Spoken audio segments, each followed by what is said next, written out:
There you go. And with that, I'll call the meeting back to order. And before we move on to the civic agencies, talked about a lot tonight. Any comments, questions that anyone would like to make? Mayor Michaels. Thank you, Mr. Chair. Just a follow up. I know on our budget conversations on, I believe the Saturday, the fire chief had spoke regarding non-residential rates and getting that information to council. I know the fire truck did pass. Any update on the information on non-residential insurance rates for council administration? If I may, Mr. Please. Chair. Yes, I do have some information. I don't have it in electronic format for you at this point, but I can get that to you. There are two different classifications of fire underwriters. One is the dwelling protection grades, which includes all of our residences for the most part. And it's based on a couple of different factors: distance from the fire hall, our pumping capacity, our training levels, and the equipment that we work with, as well as the water distribution system. Most of our community, in fact, 98% of our community is considered fully protected in the residential areas and have the best possible insurance rates that they can have. 2% fall outside and they are semi-protected, and 0% fall into the category of unprotected.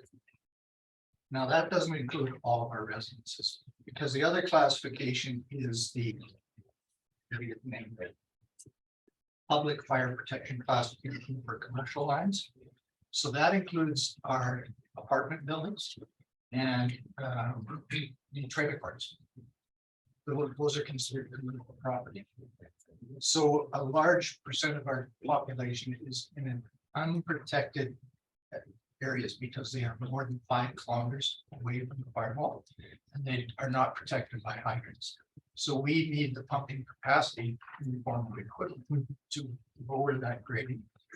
And the grading in the commercial zone is rather high, but it is attainable to lower it down to a grading of 4 from 9 to 10 to down to 4, which would mean a difference of about $350,000 in insurance rates throughout the town per year. So in the long run, it pays to have the infrastructure in place, the equipment, training, and everything that we provide as a town. Okay, thank you. So are we currently at a 9? In some areas, on yes, we are 9 and 10. And this truck would move us to a 4? It would help move us to a 4. Also, that's only part of the requirement that they use. There's also the training, which we provide professional fire training, so we're set up pretty well there. Infrastructure like water distribution. So in our trailer parks, we don't have water distribution in our trailer parks. That's private property, and it's the owner's responsibility to put that in. But that's other areas that we can improve. That's a good question. Councilor Taylor. So the $300,000 savings, what exactly is that? That's savings on insurance for businesses, or savings on insurance for the town? Insurances for commercial properties, so it's reflected in their insurance rates. Would be lowered if we attain a better fire flow capacity. Of which the fire truck is just one aspect. Is one a big aspect of it. Okay. Yes. Thanks. Councilor Race. All we can. Okay. All right. So then let's any other thoughts, questions, comments come out of tonight's discussion? Okay, well, maybe we will move on to have a discussion of the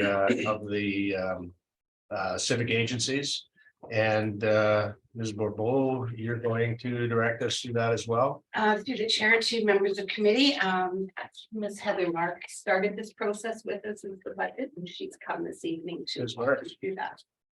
Excellent. Thank you, committee. Thank you for the opportunity to preface this conversation this evening. The executive assistant is going to put on the screen for our perusal a series of asks based on the order that the presentations were delivered. Otherwise, we're beginning on page 27 of 60 in your document, where administration has taken the liberty of drafting a series of resolutions where the option is either to include or exclude for funding allocations as requested. And there are instances where an agreement does not exist, that a resolution is sought by consensus for administration to be drafting such. So starting on page 27 with the Chamber of Commerce.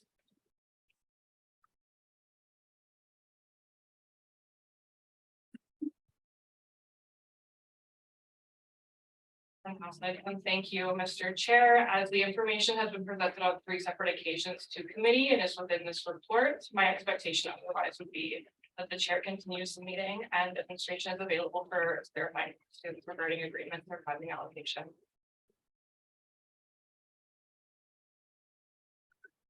So stepping through your recommendation that administration is to step through well, that's what I'm gonna do. So we'll start at the top of the list with the Chamber of Commerce. Councilor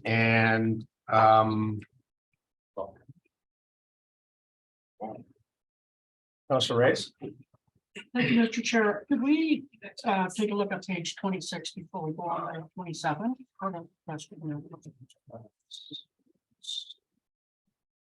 So it's page 24. 24 of 60. Yeah. Okay. So I just want to be clear on this, and this is to admin, the $53,000 ask from the Chamber of Commerce. That is the 21,000 and the 32 for the 3 full-time staff and then 1 part-time. So there are 2 separate asks, but you just combined them here. That's correct. On page 28, we actually break those requests down for council to consider. On But 28. they're on page 28, that's correct. Oh, But the request from the chamber was to look at these combined, but that's a council discussion on how we decide on those. thank you.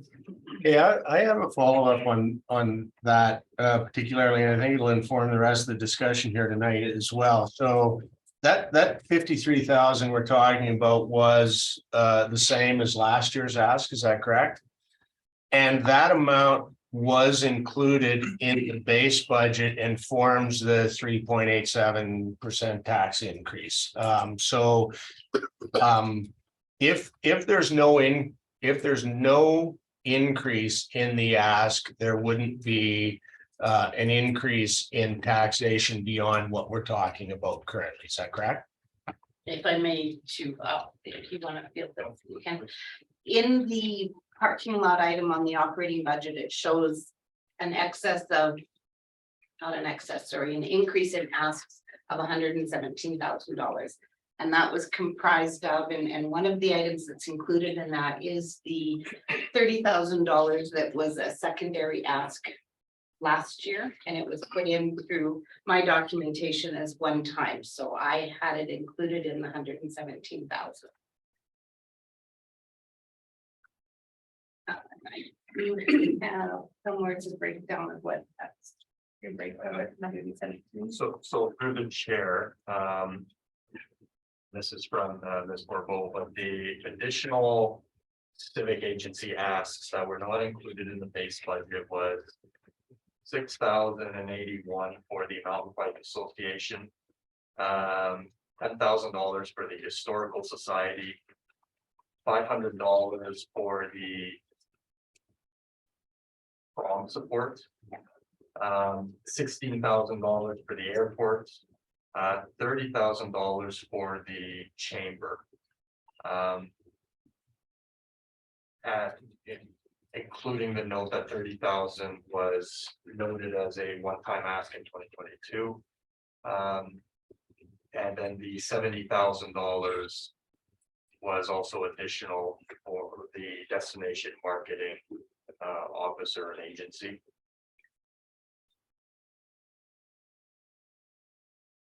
I believe that's it. So, so that I understand though, like last year, there was an approval of 28,000 to support that DMO. So is the 70? Excluding that 28, or that 28's not part of this consideration at all then? The 70 isn't part of the 28. The 28, to my knowledge, was paid out in 2022. The request from the Chamber of Commerce is $22,000. Is for an ongoing service agreement providing off-season visitor services, creating the Hampton Visitor Guide and distribution, and 2 seasonal parade events. The 31,000 is to provide visitor services in the peak summer season, employing 3 full-time staff and 1 part-time staff. And that makes up the $53,000 request.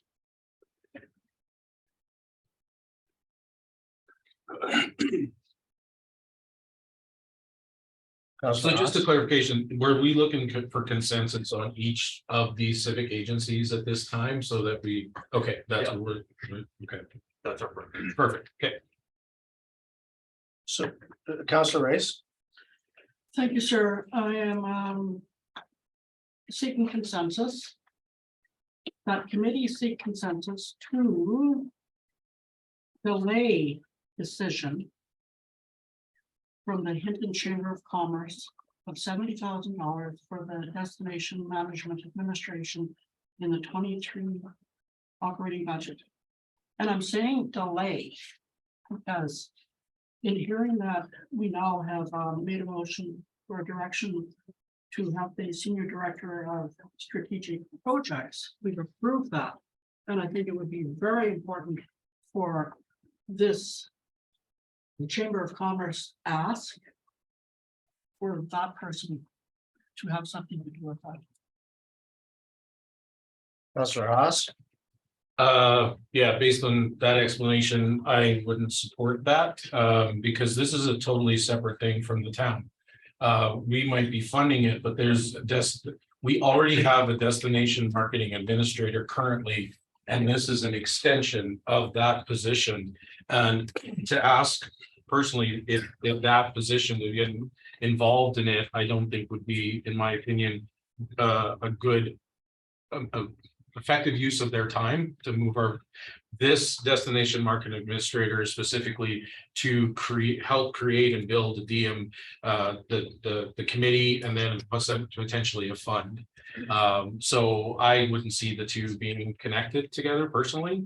And I personally wouldn't want to see this delayed any further either, because I want to see the work continue. So response? Well, I certainly do. You know what? I think this would be a perfect project for this new position. I truly do. I'm not saying no to having a DMA. I'm just saying have one of our people at the table. I think it would be a very, very good idea. So. Councilor Stashik, Thank you, Mr. Chair. I won't support the consensus based on the reasons that were given for putting the consensus forward. The chamber's already invested a significant amount of work and are looking to continue that work. I also have concerns about whether a town employee is actually able to manage destination marketing organization or fund. I believe they have to be divorced. Municipal organizations can't do DMFs, by my understanding. I want to see the work continue. So I look forward to a future consensus request to talk about the 70, but at this point, I can't support delaying that decision. That's it. Thank you, Mr. Chair. Councilor Taylor, Yeah, as I understand the request, it's to have somebody who's got good expertise have a second look at it on behalf of the town. And that would be this Director of Strategic Projects. And not saying necessarily that he gets involved, but that he has when he gets hired, he has a look at it. Just to give us some advice from the amount of money that we've invested into this process, because we've invested $68,000. We've been doing it for quite a while. And we're going to invest another $70,000. some would say that this has taken us to the tipping point where we're just about to have one of these, and some would say that perhaps not. But are we actually at the tipping point? And we've even heard that we are going to be potentially putting more money into this into the future. Like we've seen no letters of support from the hotels. We've seen nobody show up at the meetings from the hotels. I think that somebody take a serious second look at this project from us to see if continuing to invest what now amounts to $140,000 is a good idea on our path. Is a good idea. So I support it. Well, I'll put myself into queue, and these things are always about momentum a little bit. And so sometimes if you don't make the second investment, you just will not have made the first investment. And so I personally have been working on this initiative for a long time before I was on council. I think it's almost 9 years now that I've personally been involved in trying to move this sort of a thing forward. And I just I don't think it's realistic to on an ongoing basis look to the town to fund this thing forever. But at the end of the day, if we don't somehow move toward completion of putting the organization together, and I mean, we have a $92,000 grant that we're working on, that's in place, and we're working on a strategic plan. Without the funding to move the organization forward, we just as well give that money back to the government. Like there's no, let's call it quits. You know, if there's not a willingness to fund this, then I think the real decision right now is, let's say the last 9 years were a mistake. There's no way we're ever going to move to a demo and call it a day, because it doesn't make any sense to put a strategic plan in place if there's no one there to execute on a strategic plan. You've had this discussion as it relates to the senior director of projects, and we all said, well, it doesn't make any sense to have a strategy if we don't have somebody to put it into place. And now we're saying, well, sure, let's do a strategy, but you know, let's not fund having anybody in place. So, I mean, for me, it doesn't make any sense. And I know that there's going to be some significant decisions we're going to have to make go forward. I don't like where we're sitting at from a potential tax increase, but in support of the $68,000 investment that we have made, I won't support the motion as in place. Councillor Rice. You know what, when I made this ask, I did not say I'm totally against it. I said, let's delay the decision until this new strategic office can take a look at it. We can earmark that money. We can set that money aside until that project manager takes a look at it and can give us some advice. So I'm not saying no. Councillor Ross. My only concern with this is we're already earmarking tasks for a position that we just haven't yet passed. We've said in tentatively, I mean, we haven't. Second of all, it's going to take how long to recruit for, which will delay this even further. If we don't, you know, look at this money and we already have that administrator in position, we're going to then delay that momentum, as Councilor Labarge says, and you know, and then it could potentially derail the whole project. And we want to, as it's stated, we have been. This is the closest we've ever been. And hey, if it doesn't work, then we've done due diligence. We've tried it, and it works or it doesn't work. And in the future, I think this is an investment because what I heard from the previous is understanding is that these other asks from the chamber may be incorporated into that destination marketing fund. So it's actually going to reduce the cost to us as a town, as I see it in the future. So I just don't see delaying it. I mean, that position isn't going to be filled, very soon. So that's my thoughts on delaying this. Councilor Taylor. Yeah, no, just like 9 years of work. 5 of 28 hotels involved. No letters of support. They want proof of concept. You think we're on the tipping point? We can't delay 3 months to have a sober second look? That's all I have. Mayor Michaels. Thank you, Mr. Chair. I won't be supporting the proposed consensus. I heard the CEO speak to, we won't be able to do everything anyway. And to take off one thing, which is part of our economic strategic plan, to see through to eventually get a DMO and a DMF. It's okay for us to rely on partners in our community.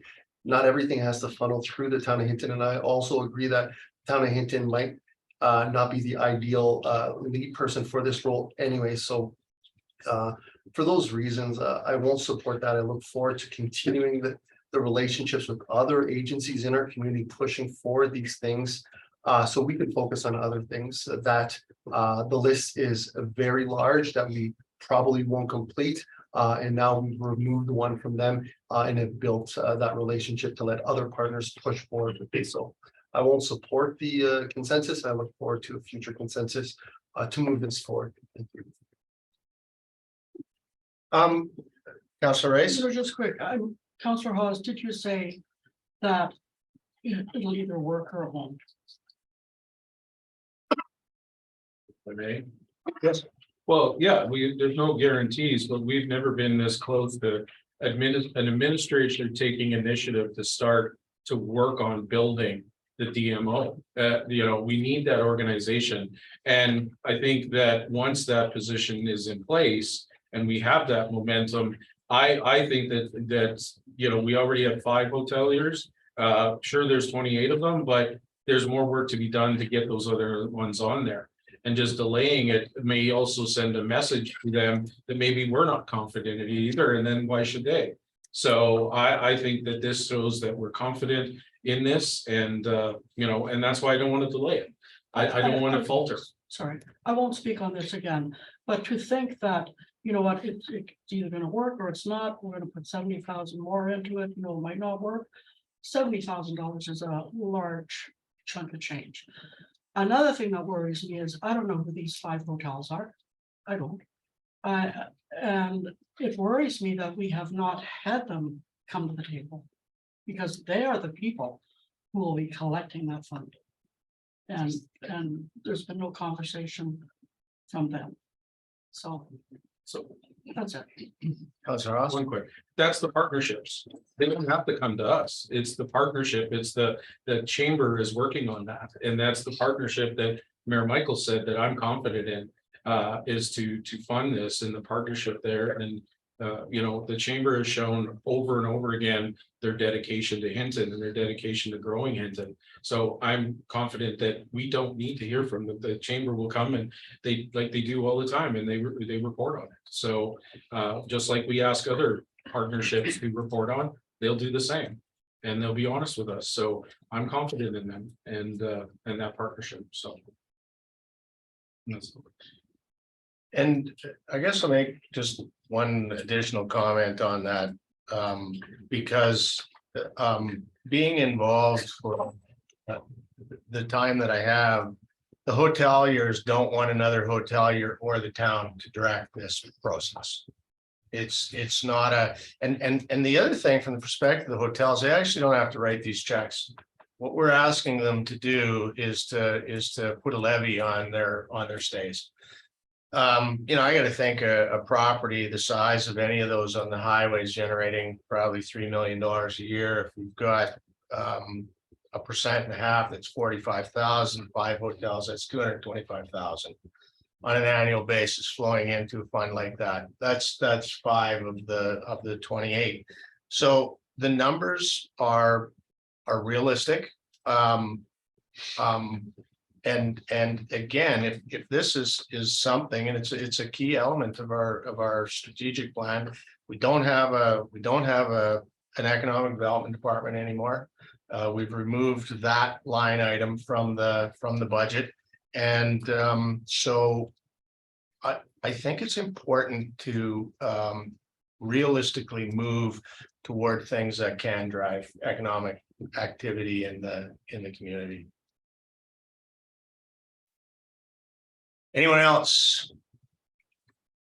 Okay, so we have a consensus request to delay the $70,000 payment to the Chamber of Commerce. All in favor? Opposed? And that is defeated 5-2. So maybe what we should do is to put a little bit of order in this. Why don't we move down that list on page 24 of 60 and move from the top to the bottom and address each one of these separately. Does that make sense? Okay, so the first one is Councilor Sasha. Yeah, so, Mr. Chair, the way I read it, though, there's multiple consensus that need to be achieved for each one of those asks. For example, the Chamber of Commerce, if you go on page 27, there's 4 separate consensus that need to be achieved to get to the total that's on page 24. Foothills, Irma, there's 2 of them. Anyway, so there's multiple, for me, the way I understand it, there's multiple things that need to get consensus from council to be able to move forward. Good point. Councilor Taylor. That's what administration is proposing, but I thought we were gonna go down a list and say yes and no and continue on where we were from the other day. And then there's for finding to do in some of those items. We do that later. Some of this stuff is like, let's get an agreement with the Chamber of Commerce. Well, that's almost. Okay, it's not almost the primary task that we came here to do in my mind. Now I painted myself into a little corner here, haven't I? But I do, given where we are from a budget perspective and doing some quick math, we're talking about a tax increase of probably 8% as we're sitting right now. So maybe if I could have my fellow committee members follow along. Let's work from page 27 onward. Let's move through these elements one at a time to make sure that they all get the consideration they deserve. So on the bottom of page 27, we have the first of our suggestions for the Chamber of Commerce. And I guess I'll make comment, Councilor Taylor, if it's a quick item, let's move too quickly. And I really I'm going to ask committee members to really stay away from debating things. If you made your point, stick with that. You've made your point. Don't make it a second and a third time because somebody said something that contravenes what you said. So let's debate these things. Let's have a good conversation, but let's move through them as quickly as we can. So let's start then on the bottom of page 27 and the first of those consensus items. Can I have a consensus, sir? Councilor Rice? Thank you, sir. That committee seek consensus to enter into an operating agreement with the town with Hampton Chamber of Commerce for a 2-year term with an option to renew for a third year. Thank you, sir. Council? Councilor Taylor? There's some background on that. Like what kind of agreement are we talking about? How much money? Yeah, what are the terms? Administration? Thank you through the chair to the members of committee. This is an operating agreement through administration with the society. The terms are outlined in the draft agreement, which is attachment 4 to this report, so the preceding pages.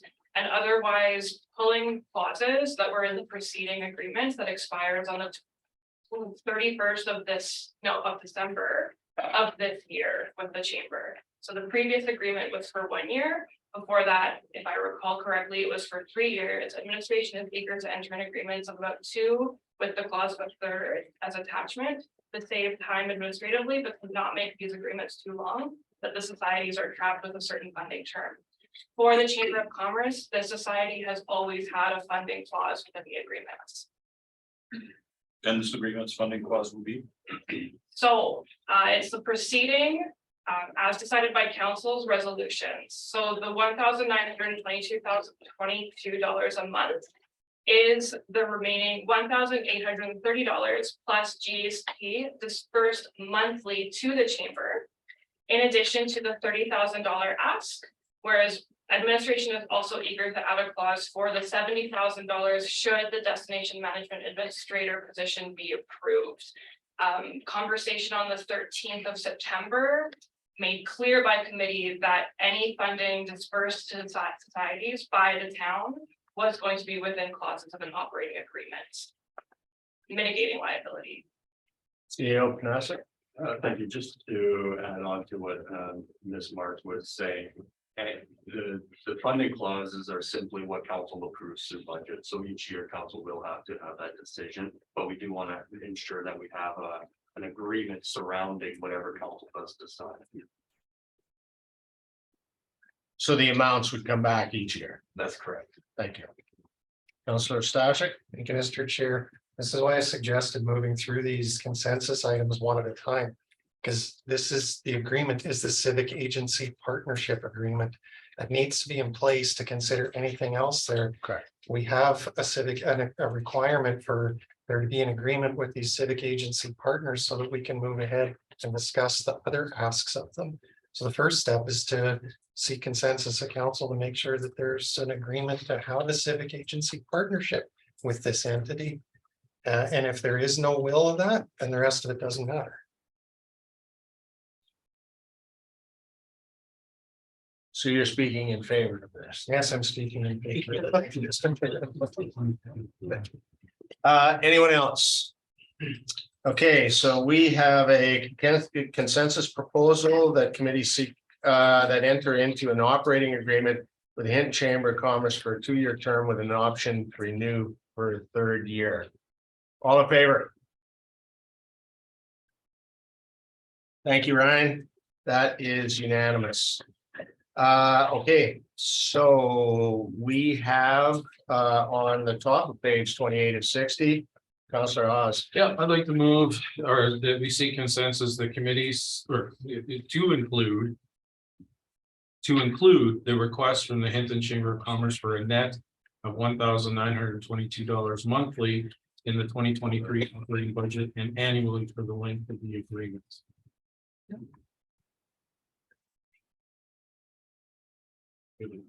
Can I ask a question as it relates to that? So this is for the peak or the non-peak portion of the.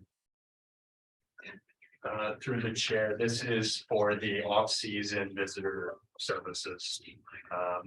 And the Hampton visitor guide and distribution, as well as the 2 seasonal parade events. Right. This is the really long-term agreement we've had in place with the. That's correct. With the chamber. There's been a request. Does it make sense from the perspective of council to provide a year-round service down there? If there is, do we want to continue to discuss these separately each year? Or does it make sense that we look to provide the service or not provide the service? Councillor Sasha. Thank you, Mr. Chair. I prefer to look at them independently. Okay. The reason being, the provincial government may at some point decide that they're going to provide funding again, to provide visitor information services. And at that point, I wouldn't want to be tied into an agreement that commits us when there's money available from the province. So that's my preference for why I'd like to look at them independently. Thank you.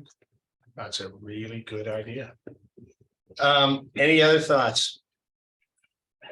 Councillor Taylor, I just want to be clear that 29,022, that's the amount we've been giving them. That's the amount we've been giving them so far, correct? Through the chair to the rest of the committee, yes, excluding the instances where there was a bridge funding ask for $30,000 in 2022. Or the previous allocation for this position. That's $70,000 this year, but came out of the Economic Development Fund for 2022.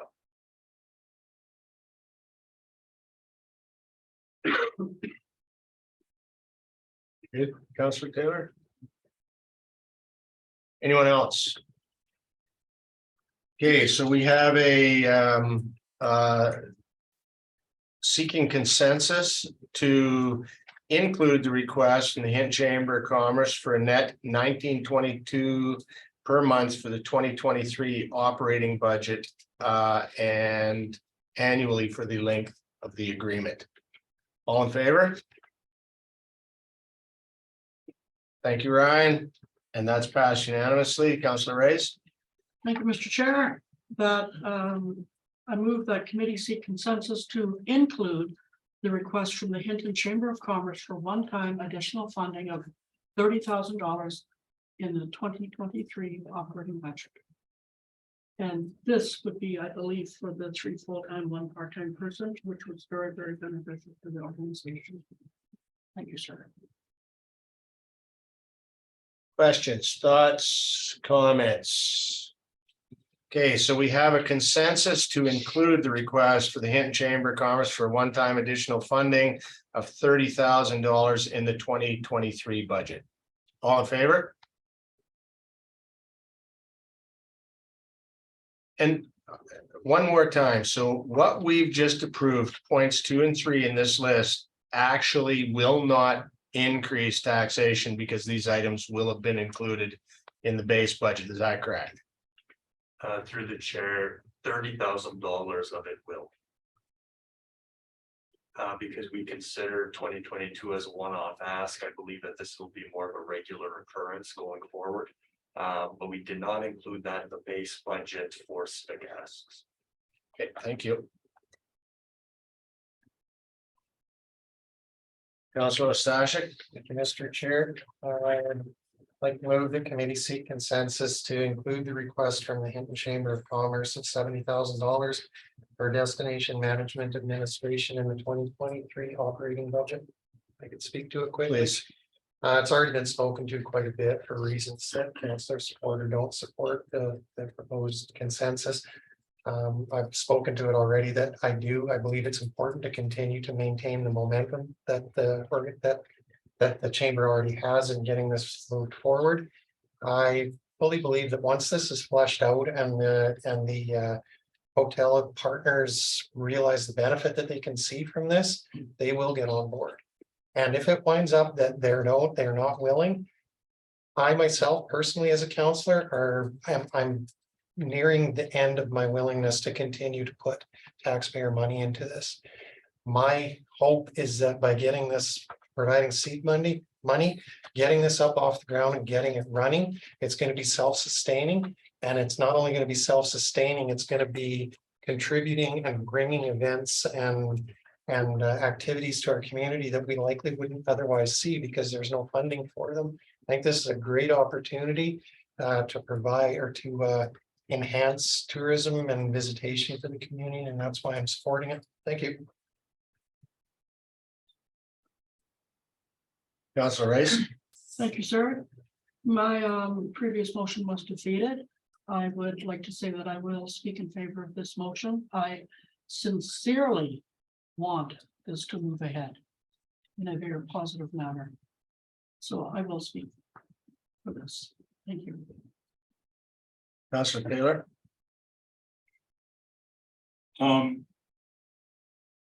Yeah, I don't support it the way it's written. I'd like to see it move ahead. Like I said, this product is ultimately going to put the term in its heads and beds, and we've put 68,000 into it. So if this is defeated, my proposal would be to put, and I've always said this, about half this amount, 35,000 on a matching dollar for dollar basis with the tourism industry. Because I think it's reasonable that they should contribute money to this initiative. And I think it's highly probable that they would, in light of what we've seen happen. We've seen the money spent already come back with a number of conferences, and we've seen the arrival of a new grant. So, but to continue funding it without their participation, I'm not in favor. But I am in favor of it continuing under those terms. Thanks. And I'll just do a little bit of work on information that we were provided last year. The Economic Development Office, there was $36,000 paid in salary. There's $47,000 paid in economic development sponsorship for a total of $83,000. Again, this year, we don't have a line item to do any of those sorts of things.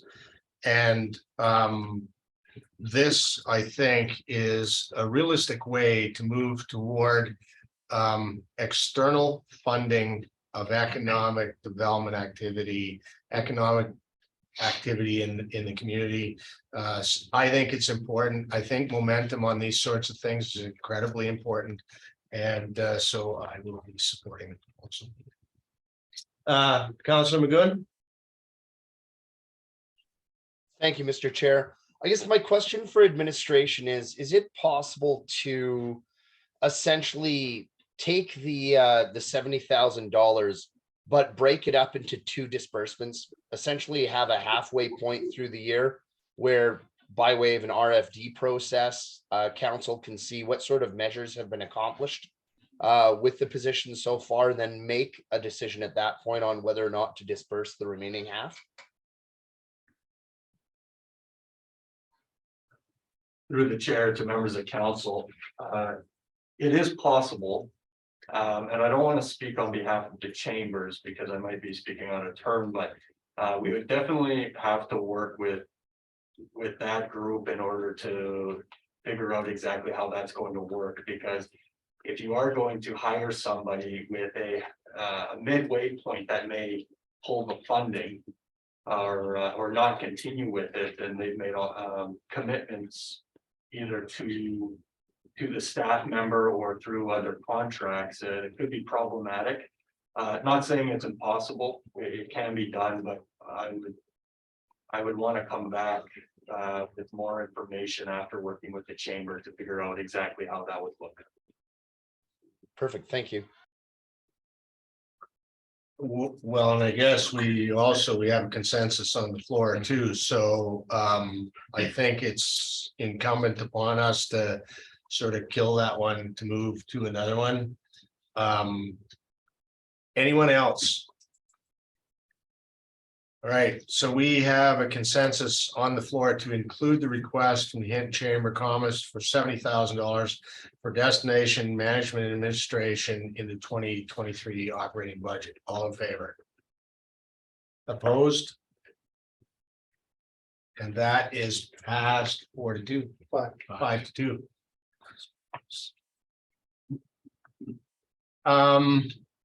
All right, so let's move down to the Foothills Recreation Management. That's Councilor Haas.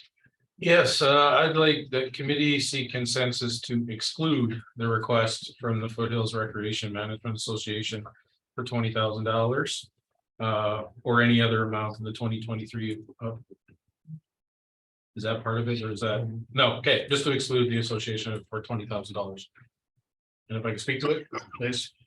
I've struggled with this one in past years. The benefits of this to our citizens of our community. My understanding is we did not see this group come to us at the civic agencies presentations. And I'm not sure the reason for that, but I just don't see the benefit to this $20,000. My understanding in the past, it was to do with free firewood. And the hope was that it brought people to our community, but I'm not convinced that investment does, what we think it does for the community of Hinton. And I know that our neighboring communities around too once did fund this, and they no longer do, and they haven't done it for years. So, and that for that very same reason. So that's why I seek consensus to exclude it. Thank you. I have a quick question then, Councilor Stashik. That raises a question for me. I think it was the management of the Free Firewood being part of it, but it was the management of all of the campgrounds. Is that not correct?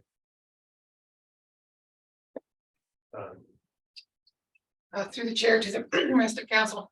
That's correct. The contract with a First Nations company that does the management of the campgrounds. They do some capital investment as well. And renewal. Free Firewood is one part of it. But it's primarily the maintenance of all of the so-called Forest Service campsites that we have in the region around Hinton. They used to report quite robustly. We just haven't seen that in past years. Councilor Stashik? Thank you, Mr. Chair. I'm in support of the consensus request to exclude the funding for FERMA. I have a lot of the same concerns as Councilor Haas mentioned, but my other concern is I don't actually feel that they fit into the civic agency partnership policy. There's 3 categories that a group can fit into, and they don't fit into any of them to me. The other thing that I always use as a litmus test for whether I feel a civic agency partnership is beneficial to the town is I consider if that group wasn't providing that service to the town, would the town step in and take it over? And in this case, my answer is a resounding no. There's nothing the town would do that FERMA currently does, and I just don't see that it benefits the citizens of Hinton, so I'm not in favor of funding it. Thank you. Councilor Reyes? Thank you, sir. Does administration, are you able to tell us why they did not put that? So to the chair, to the rest of council, they were invited by Ms. Mark, I think, once or twice. Repeatedly, beginning in early August. Administration did not receive a response from this group until a few weeks ago. Otherwise, administration made it clear that in accordance with the policy, reporting was required. And the response was? Very non-committal and vague.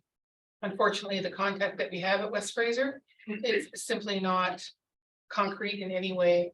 And I also reviewed the presentations and reporting in the past few years. They have in the past made, I think from 2018 onward, they were making presentations, but no reporting that was retained by us as records. And just one other quick question, that 20,000 that we would give them, that would be partial revenue to the company who is taking care of the campsites. Would that be correct? Through the chair to the rest of council, I believe so. I believe that the company retains the revenues from the campsites that they collect, as well as back funding from the Illinois County and Town of Hinton. And I believe Town of Edson as well. I'm not sure where their funding is anymore. Yeah. It's been, I believe last year, if I recall, we had the same kind of response. And I also should point out that it isn't a formal association. It's a loose partnership of companies and local government. So there's no society. Thank you. So I have a question for administration. Is this the same organization that would provide, if successful, the 2.4 million for the Beaver Boardwalk? Through the chair, there is a separate society established through West Yellowhead Trails called Pathway to the Park, which has. No, not the Pathway to the Park, the Beaver Boardwalk. There's an application out or a discussion for the $2.4 million as it relates to the Beaver Boardwalk. Yeah, through the chair to the rest of council. That is correct. West Fraser is the sponsor that the town of Hinton is partnering with in support of the application that goes to Fria. So they are our partner, and yes, it's the same company. So pulling the $20,000 funding, does that impact our $2.4 million request from the organization? Through the chair to the rest of council, I couldn't answer that at this time. We certainly request that information. And what you think. Thank you, Mayor Michaels. Thank you, Mr. Chair. I can see that this is a bit of a different relationship than some civic agencies, but again, this is essentially falls through West Fraser. This is a great program, great parks. They were responsible for the Bighorn Trail. They do a lot for this amount of ask. They're doers. It sucks not having them here this year present, but this brings tourism in our area. The return on investment can be as small. And again, it's a partnership. When I look at it holistically, they ask us for this yearly and they do what they do, which they don't have to do. I still think then it's a net positive for our region. And again, from a relationship standpoint, I just don't see the desire, at least for myself, to say, no, we don't want to provide you with that. Thanks, but no thanks, but continue doing your work. I'd have to really dissect this to break that relationship permanently. But on an ongoing basis, I'll support this. I appreciate what they do. And everything has an impact. I expect them to be professional. If this is defeated, they're going to continue doing what they do. But at the end of the day, I think it's a very good sign of good faith and partnerships in what they do. So I'll be speaking against the proposed consensus. Thank you. Councilor Oz. I guess, and I don't disagree, but I guess we look at. In the words of the administration, there was not a lot of commitment there, and we expect accountability to the other organizations that we do provide funding to. And to say that we give this one when there is no accountability and there's no even communication, very little communication.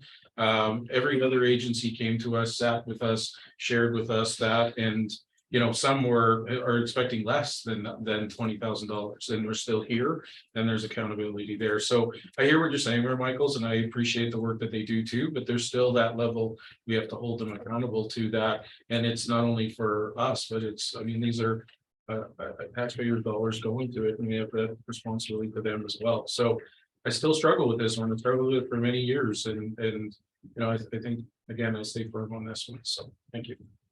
Anyone else? Councilor Reyes. Yeah, thank you. I just quickly want to say, you know what, it's lost revenue to the company who's doing this work. And nowadays they rely on that money like you wouldn't believe. So, it's unfortunate that they could not come to do a request. Those things happen. So I cannot support this. Thank you. Administration. Thank you through the chair to the rest of council. Did I hear correctly that the Foothills Recreation Management Association is, we'll say, the implementation arm of the free for the Beaver Boardwalk? Through the chair to the rest of the council, no, that's not correct. So West Fraser is a strong partner in the community, and one of the things that we are partnering with them for is a FRIA grant. They're sponsoring the project up to FRIA and sponsorship is required before FRIA will consider the grant application that we've made. The FRMA is a separate item. However, I do believe that the contact person is the same person. I see your hand, Ryan, but Councilor Ostashik for. Thank you, Mr. Chair. I'm not certain that by eliminating this funding that's affecting the business that does the maintenance for the wildland campgrounds. And in fact, I'm quite certain that it's not. I believe they're under contract and they're paid regardless. This funding can go towards paying that, but I don't believe it actually forms part of the contract. Thank you. Councilor Gunn. Yeah, thanks. I won't be I won't be speaking in favor of this.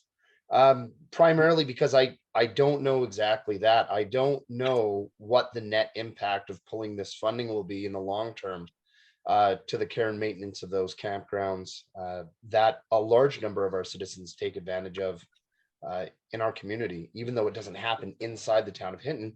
It's a recreational activity that I know a large number of our citizens take advantage of. If I had more information, if we had some follow-up with our partners to know what that impact would look like, I could certainly be swayed differently. But at this time, given the lack of information that I have, I can't be supporting this. Thank you. Councilor Oz? And that's for the exact reason that they had the opportunity to come and ask us to ask those questions and didn't come. I'm sorry, but every other organization did, and administration has clearly stated that they've made numerous attempts to have them come and they didn't respond. So I agree. I would like to know have those answers as well.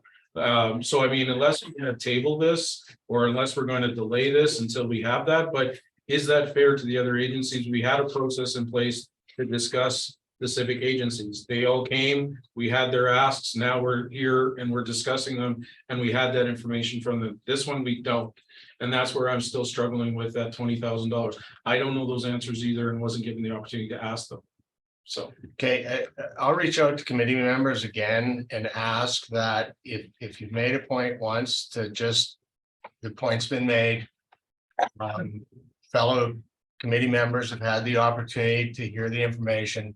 Let's talk to points once, please. Anyone else? All right, so we are working on a consensus to exclude the request from the Foothills Recreation Management Association for $20,000 from the 2023 budget. All in favor? Opposed? That is passed. That is defeated 4-3. So before we move on, we still need to deal with this particular item. Councilor Oz? so that's where I'm at. If we're going to do that, the committee seek consensus to enter into an operating agreement with the Foothills Recreation Management Association for a 2-year term with an option to renew for the 3rd year. And if I can speak to it, Sure. this is then the opportunity to learn some of that and vet it through there. And if they don't come to the table, then I guess my question to administration is that $20,000 hinges on this then consensus in regards to an agreement. Is that how I understand it? Through the chair to Councilor Haas. So the agreement is just kind of the enabling document for what council wants to provide, but we still would require consensus of council of what we would want to provide this group. Now, the service agreement outlines their responsibilities that they have to meet in order to receive that funding, but we still would need that direction. Okay, so by giving this consensus in that direction, we're saying go forth and go into a 2-year term. But if that organization or for whatever reason didn't engage in that, then that $20,000 that we just had consensus for would not be then given to that group. That's correct. Okay. Councilor Stashik? Thank you, Mr. Chair. If I may, we don't have consensus to give them anything right now. Okay. There is a consensus request to not fund them at all. That was defeated, which is fine, but Oh, there hasn't been fair another enough. consensus put forward to fund partial, full, anything. I'm sorry, I got the head of myself there. Yeah. No, that's okay, because I have thoughts that are kind of similar, but I'd like to see where the conversation goes first. Fair enough. I'll pull that. Can I ask a question of administration? If and I've learned to sort of trust Councilor Stashik on these things, but if they don't meet any of the 3 types of civic agencies, what kind of an agreement would we put in place with them? I mean, if they're not a civic agency, and they can't be because they don't meet those, we would just put it in an operating agreement. Like, what would we be talking to them about? Through the chair to the rest of council, I have to agree, and in looking at this particular consensus request, I'd like to make a comparison with STARS. STARS is an agency that we donate to. And that we do that every year. We have done it for many years. And this is a very similar organization. Not being a organized society, it would be difficult to know who we would be actually entering into agreement with. Probably would be West Fraser because the payments are made to West Fraser. That's how the checks are written. So I think that potentially we can go ahead with it, but it would have to be rephrased because there isn't a way to get into an agreement with the Foothills Recreation Management Association, not being a legal entity. And I think that a report should be required before the funding is released. And it could be as simple as a statement like that. Council is so willing. Through the chair to members of council. So I'm not very familiar with our civic agency policy, but on this one, I'll take council's word for it that it may not fit within that policy. If that's the case, I think we as administration would need to go back and it'd be a very similar agreement, maybe outside of the context of a civic agency ask, but I think it would still remain under council's discretion whether we want to fund them. Now, whether they meet the definition of a civic agency ask or not, we can certainly still fund this group to do the things that we would like them to do, take care of the campsites, provide firewood and those types of things. But if they don't meet that policy, we would have a very similar agreement, but it'd just be simply outside of it. But I think as a matter of accountability and a matter of being accountability for the town of Hinton, I think they still need to meet very similar clauses in those agreements that the rest of the other civic agencies do.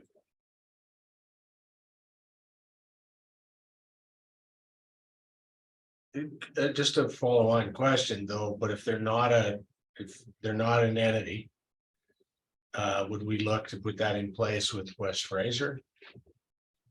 If they're not an entity, then yes, likely we'd have to look to West Fraser. Or look at some other way of providing it. To my knowledge, they are an entity. Unless Ms. Jude, you were saying that they were no longer an entity. To the chair of the rest of council, I did research this point, and they have confirmed as well. They're a loose association, but they have not been incorporated as a society at this time.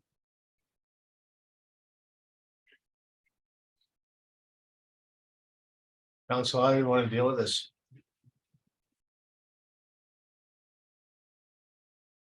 Mayor Michaels. Well, first, I'll at least put the other motion on the floor. That committee seek consensus to include the request of the Foothills Recreation Management Association for $20,000 in the 2023 operating budget and annually during the length of the agreement. Thank you. Any thoughts, questions? Councilor Stasek. Thank you, Mr. Chair. For me to be comfortable even considering supporting that, I think I would want that subject to an RFD that comes back to council. For very much the reasons that CAO Panasic indicated, there has to be at least an equal level of accountability and reporting that from this group equal to what we expect from our other civic agency partners. That would be what I would need to be able to support it, to even consider supporting it. So I don't know if Mayor Michaels would accept that as a friendly amendment, or if I would have to propose an actual amendment. Mayor Michaels. Thank you, Mr. Chair. I could add contingent on a report coming to council as Mr. Sorry, I had alluded to. I know that's not exactly a request for decision, but it's tying a report coming to it. I can go further with that. I would be fine with that. Tying it to a request for decision, I'd rather that be maybe a formal amendment. So if it's okay with the chair for me to add contingent on a presentation from the FIRMA group to the end of my consensus.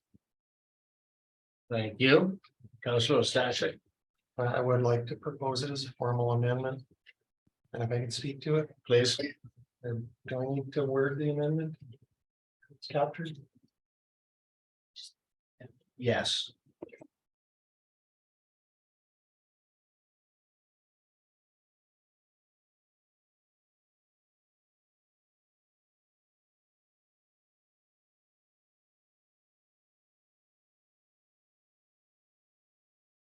I'd like to see consensus of committee to amend the original consensus request. Sorry, it's a formal amendment, Ms. Davy Campbell, it has to be separate.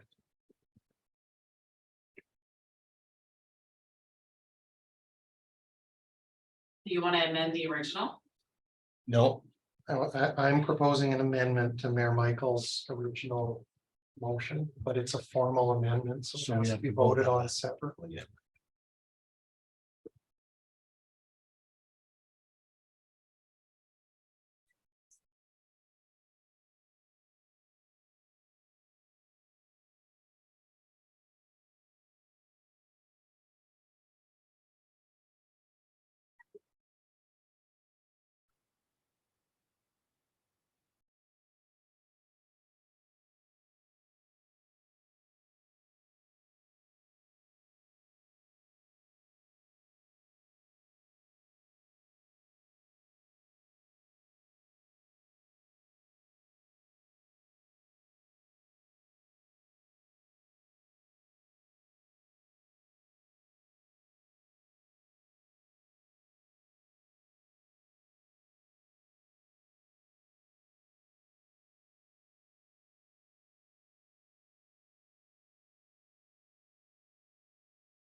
And Councilor Magoon, see that?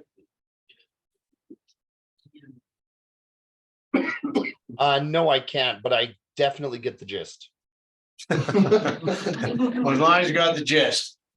Maybe we could just read it out and that would suffice, given that he does have an understanding of what's going on. Okay.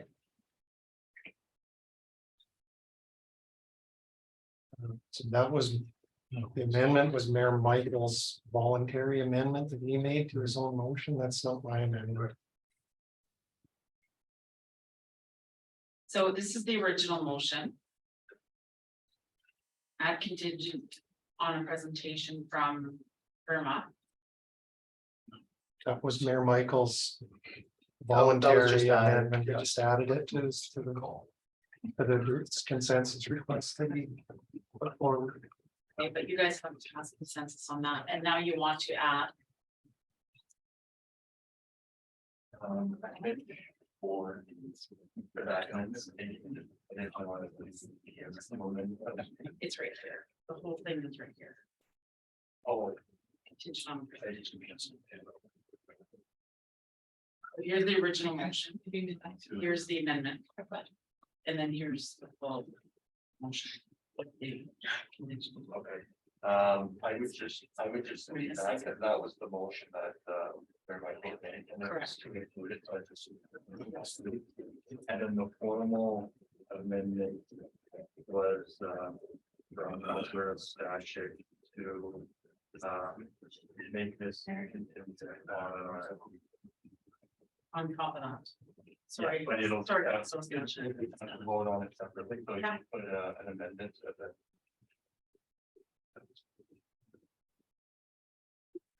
Do you want me to add it to this one? No, I would just do it separate. But then council can vote on that. Whether. And I would just note that it was from.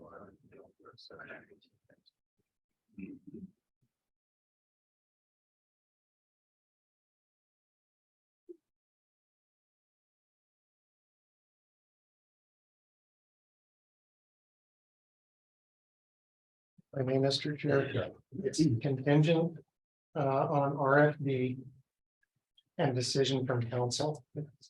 Yeah.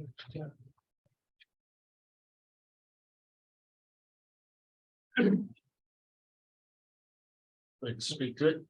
I would. I want to check with administration that that's clear enough. I'd speak to my reasoning, but I want administration to make sure they have an understanding of what's going to be in the RFD.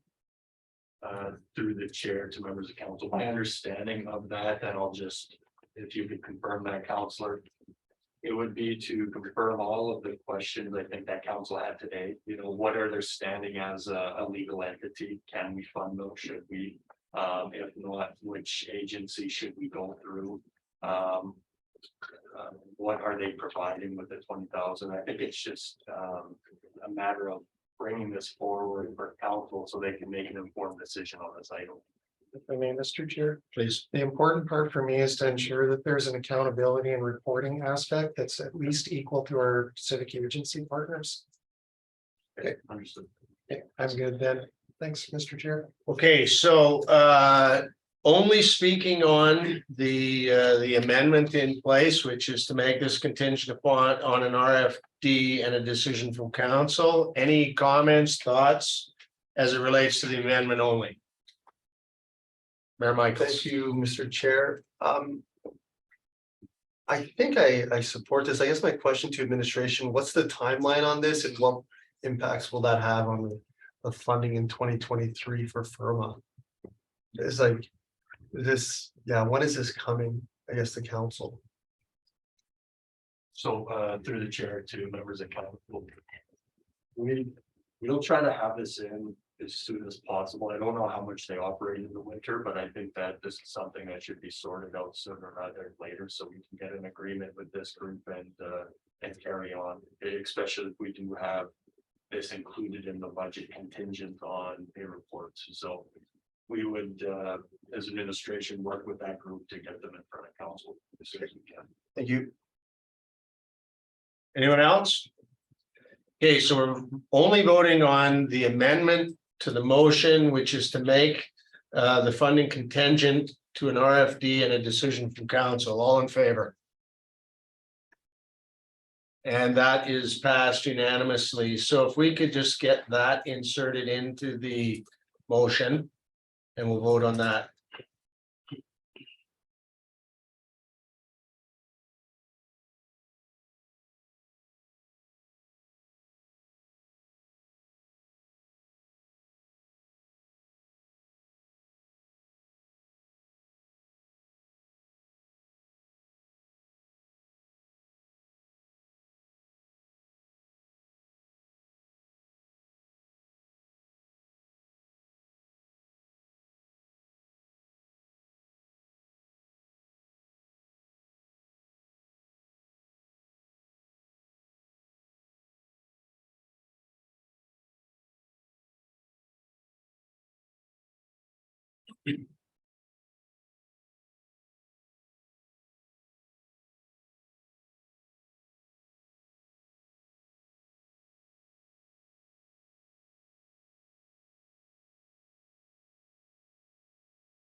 Wouldn't it replace the right from the contingent on the first? Yes. So read all the contingent on presentation from FIRMA and just move that other contingent over there instead, yeah.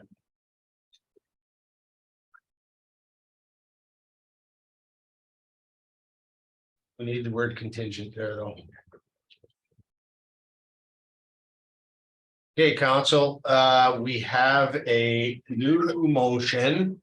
I think everybody's had plenty of opportunity to speak on this one, so I'm looking for consensus to include the request of the Foothills Recreation Management Association for $20,000 in the 2023, take the or another amount. And the word or, yeah. In the 2023 operating budget and annually during the length of the agreement contingent to an RFD and decision from council. All in favor? That's passed unanimously. Thank you.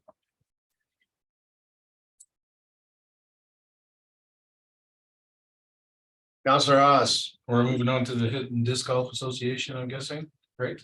So I want to move the kind of committee seek consensus to include the request from the Hit and Disc Golf Association for $5,000 in the 2023 capital budget. Quickly speak to it. This organization, a great addition in our community. It brings in people, the great group of volunteers. It's a small ask, so I'm in favor of this. Council. Councillor Sasha. Thank you, Mr. Chair. Just want to confirm, this is a contribution to their dedicated reserve, correct? This isn't operating funding for them. This is their reserve funding. Sorry, that's correct. Okay, thank you. Thank you, Mr. Chair.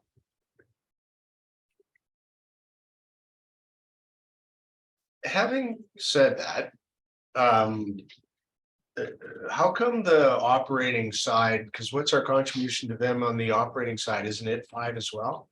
If I may. Through the chair to the rest of the committee, there is an operating agreement with the society until 2026. There is a clause within the agreement that operating the society receives 5,150 annually. And it can be up to 5,000 in capital. Okay, thank you.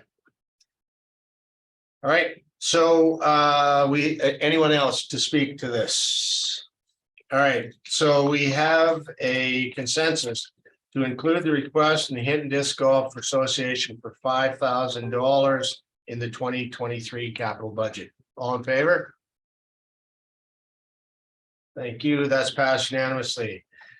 And on to the Hinton Historical Society, and we've a couple of things we need to address there. Council. Committee, you're not council tonight. Committee. Councilor Rice. Thank you, Mr. Chair. The committee seek consensus to enter into an operating agreement with the Hampton Historical Society for a 1-year term with an option to renew for a 2nd year. Thank you, sir.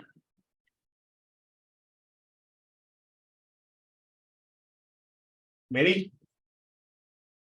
I do have a question. I mean, we just talked about cutting administration times. We like to do 2 years for the 3rd year. Why on this one? Is it just the nature of the organization? Through the chair to committee, it is. Especially considering conversations had between administration and the society and the manager of operations and programming. With the uncertainty regarding the facility, 1 year is preferable to the society as it gets things in order.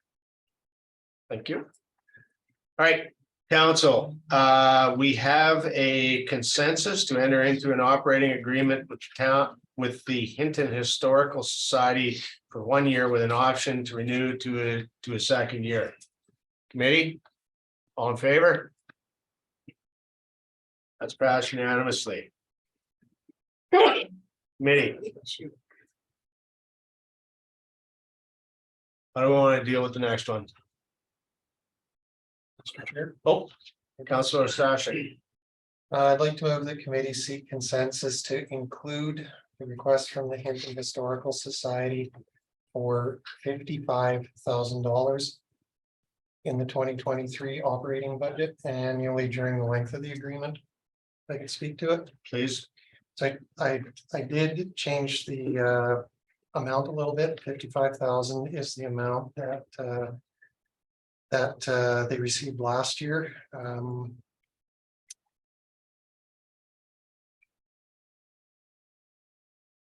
just going to leave it at that. That's the amount they received last year, and that's what I'm comfortable in moving forward with for 2023 as well. Thank you. Committee, administration.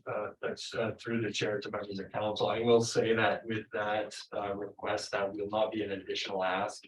The increase of $10,000 would have been an additional tax increase. It wasn't included in the base budget. Thank you.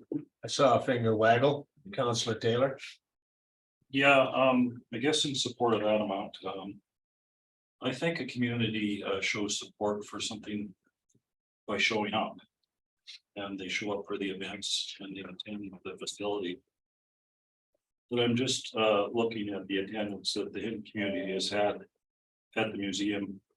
And the events that the museum has had, and I compare that to the attendance the communities had at disc golf and mountain bike club, even the golf course and the Performing Arts Society. If you look at the attendance, we don't mean to be unkind, but if you look at the attendance on like a weekend.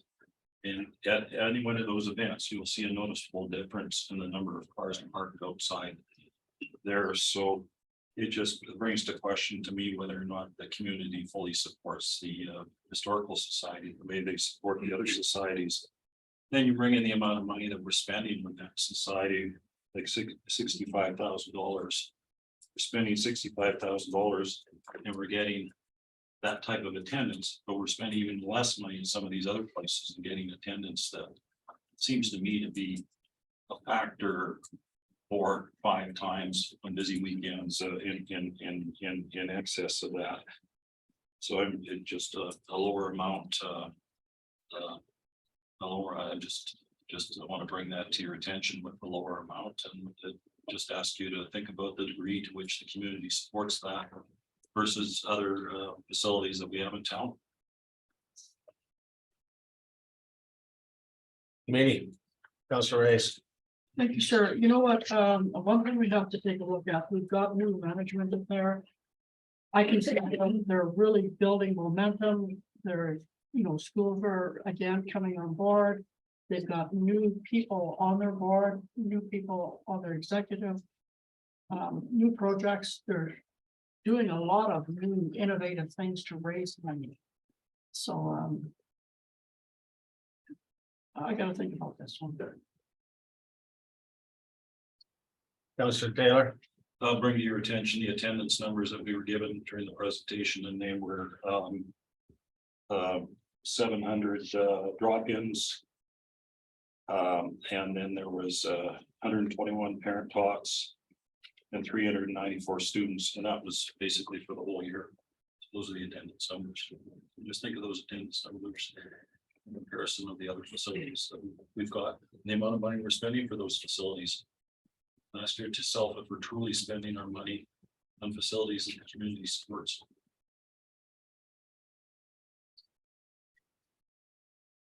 Committee, Councilor Taylor's asking a lot of questions tonight. Any other comments?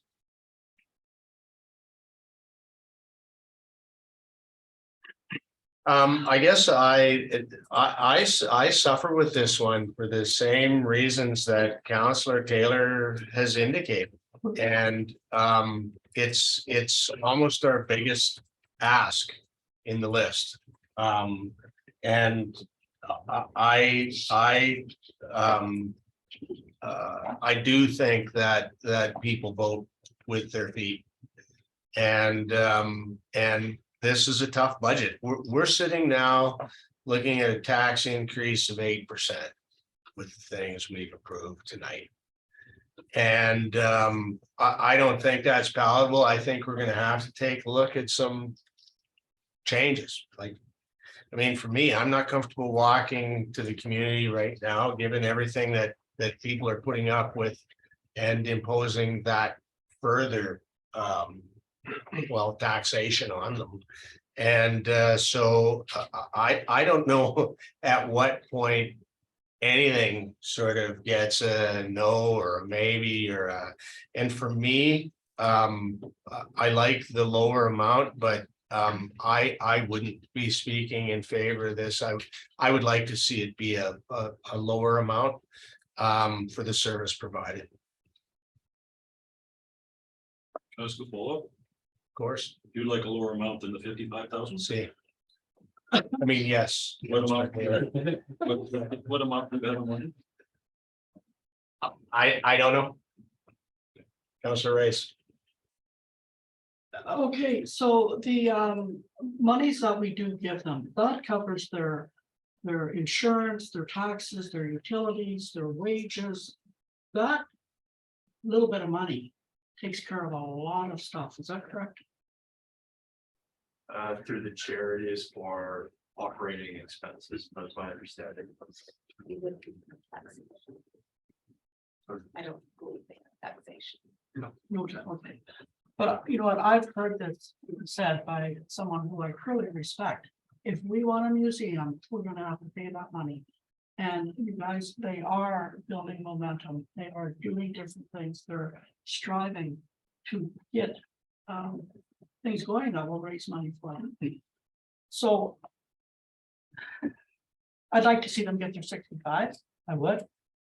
And I'll just leave it there for now. Councilor Stashik. Thank you, Mr. Chair. I'm gonna only speak to it this one time and I'll keep it short. The $55,000 is based on the amount that they got last year. I want to ensure that they have a good, the best chance of success or a good chance of success at least. But as a keeper of taxpayer dollars, I'm not comfortable in continuing to increase the amount that goes to the Hampton Historical Society every year. That's why I put forward the 55, because it's the same as last year, and I think it gives them a good chance of success, especially if they're building momentum and doing other programs and seeking other sources of funding. They should be able to make it work. That's the number I'm comfortable with. Thank you. Anyone else?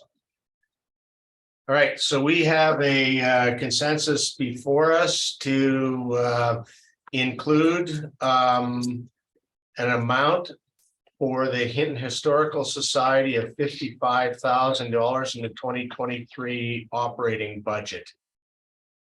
Period, because there is If I may. yes, Sorry, Mr. Chair. Yeah, no, when I made that motion, I wanted that part in because if there is renewal for a second year, I want that to be the amount. okay, so it is and annually during the length of the agreement. All in favor? Opposed? And that is passed 5-2. I got my math down now. All right, so now we are on to the Hinton Mountain Bike Association, and let's start at the top of that. Committee, how do we want to deal with it? Councilor Stashik. I'd like to move the committee seek consensus to enter into an operating agreement with the Hampton Mountain Bike Association for a 2-year term with an option to renew for a 3rd year. They don't need to speak. No. All right. Anybody, any thoughts? All right, so the consensus is that committee enter into an operating agreement with the Hinton Mountain Bike Association for a 2-year term with an option to renew for a 3rd year. All in favor? That's passed unanimously. Councilor Oz. I'd like to move the committee's seek consensus to include the request from the Hinton Mountain Bike Association for $22,000 in the 2023 operating budget and annually for the length of the agreement. And I don't wish to speak to it. A question, that's the amount we paid them last year, correct? So, Through the chair to the rest of council, that will represent, I believe, a $6,000 increase. Okay. Councilor Stashik. Thank you, Mr. Chair. And considering support, whether or not I'm going to support the consensus request, is there an indication why their annual funding is requested to go from 15,000 plus interest up to 22,000?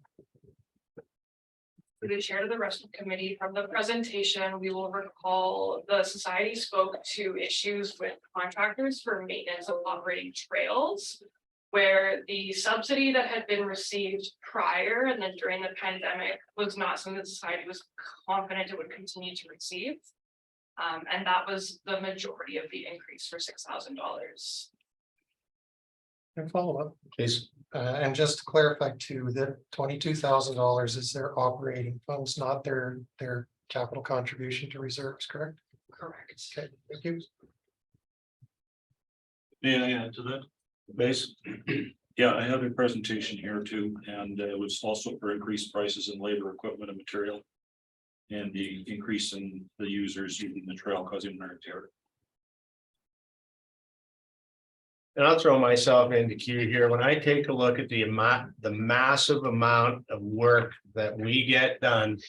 I mean, it was indicated earlier, if this group didn't do it, would the town take it over? They would, and I would hesitate to suggest for even a second that we could do a fraction of what this organization does for $22,000. There's been an awful lot of discussion about the direction we're gonna head to from a visions perspective, and it really does sound like that biking community is the way to go.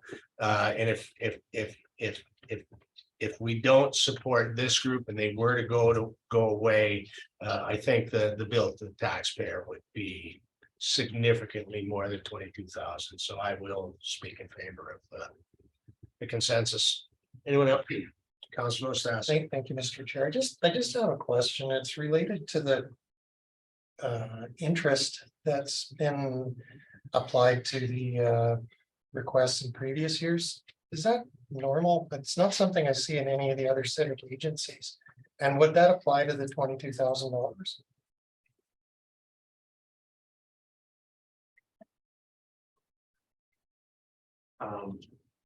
The chair, if I could, this is a clause that I haven't seen so far at the county Hampton. My assumption is that whatever agreement that we put in place with the Mountain Biking Association or anyone else, they'll have fairly consistent terms, and it may not be automatic inflationary increases, but possibly on a request basis to increase the dollars. And I think if we're going to treat one, we should treat all of them the same. Please. So based on the motion or the request, consensus request that's on the table, then it doesn't stipulate anything about interest, so it would just be $22,000 for the length of the agreement. Is that correct? For the chair of the rest of the committee, yes, thank you to clarify that previous provision of the compounding 2% interest that exists in the expiring agreements is nullified. So just the 22 in the agreement moving forward for whatever that term ends up being. Perfect. Thank you, Mr. Chair. And for clarity, I mean, we're not talking interest, we're talking inflation up 2%, correct? Okay. So it's compounded interest. Yeah. All right, so we have a consensus before us to include the request from the Hampton Mountain Bike Association for 22,000 in the 2023 operating budget and annually for the length of the agreement. All in favor? That's passed unanimously. Council, they also need some capital. How do we want to deal with it? Committee, Councilor Stashik. I'd like to move the committee seek consensus to include the request from the Hampton Mountain Bike Association for $7,000 in the 2023 capital budget and annually for the length of the agreement term. Speak to it really quickly. Please. I think funding their dedicated reserve so that they've got some money available when they want to do a major project is a good way to go about it. It's available for them and sitting waiting. Thank you. Any other thoughts, comments, questions? And I'll add to that. I mean, they're talking about expanding the Bighorn Trail again this year. So this would be contributions towards those sorts of things. So council, we have a consensus to include the request from the Hampton Mountain Bike Association for $7,000 in the 2023 capital budget and annually for the length of the agreement. All in favor? Thank you. So Hinton Performing Arts Society, Councilor Race.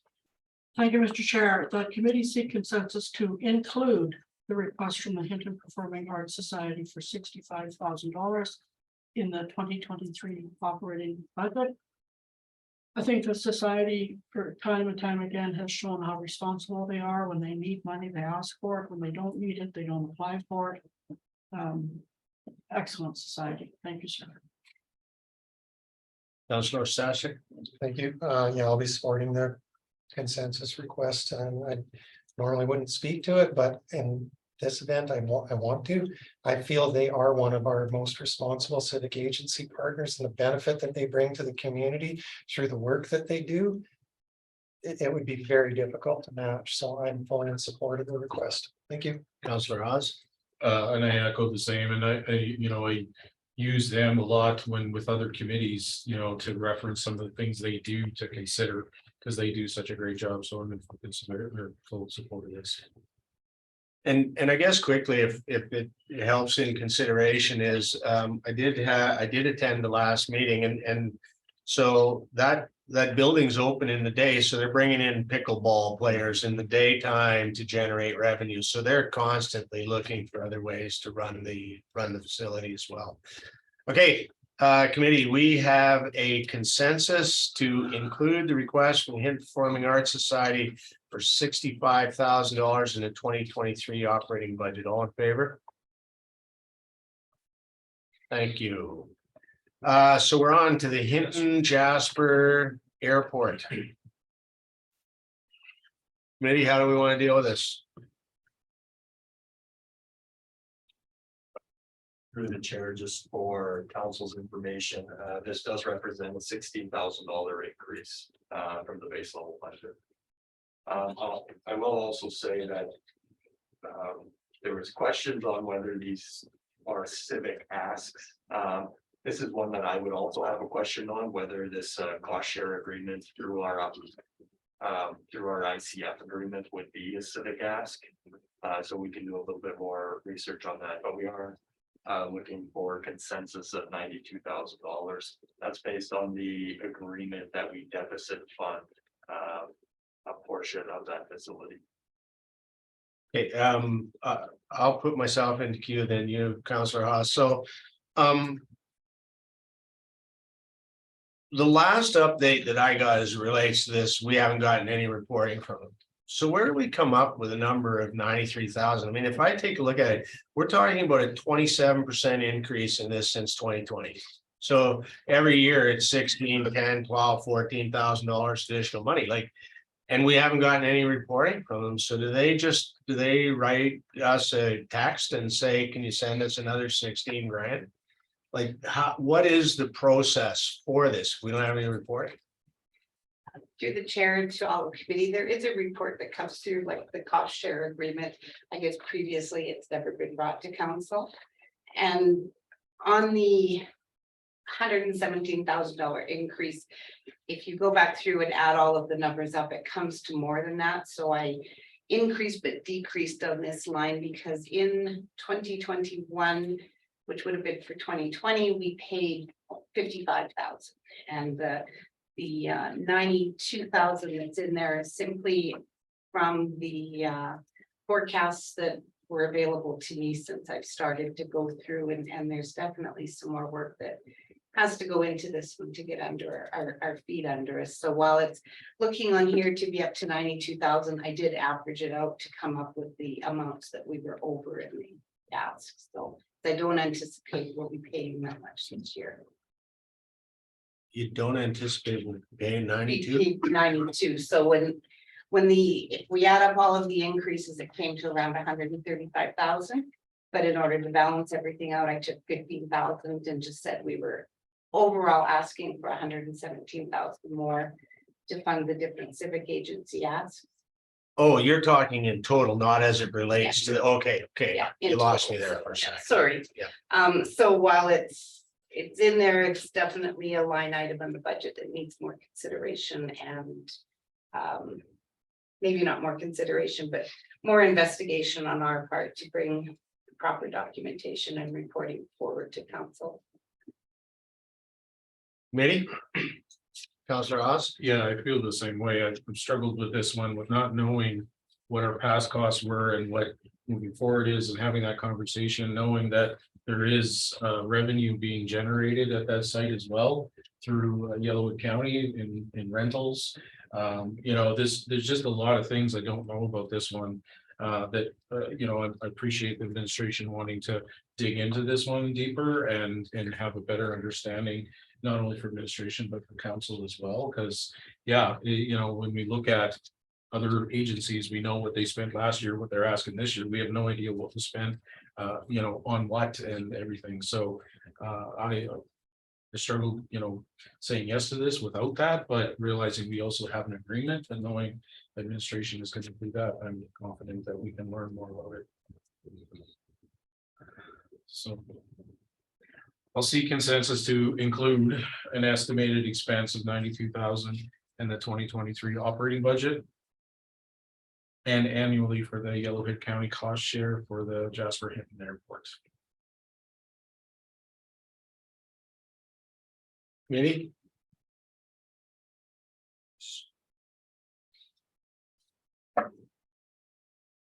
Is it, yeah, Please. is it prudent to include that part about annually? No, because we're kind of in a state, I mean, yeah, 92 for next year. We're gonna get more information that might affect things. I'm just asking that. And that's why I hesitated and I read it and realized that probably not. So I'd like to eliminate that if I may, Mr. Chair, and just do for the 20. I would love if you would, thank you. Yeah, operating budget for the Jasper Hampton Airport and take out and annually for the Yellowhead County cost share. Please. And if we can see it. Thank you, Councilor Taylor, for bringing that up. My pleasure. It was the third cookie. They'll have another one.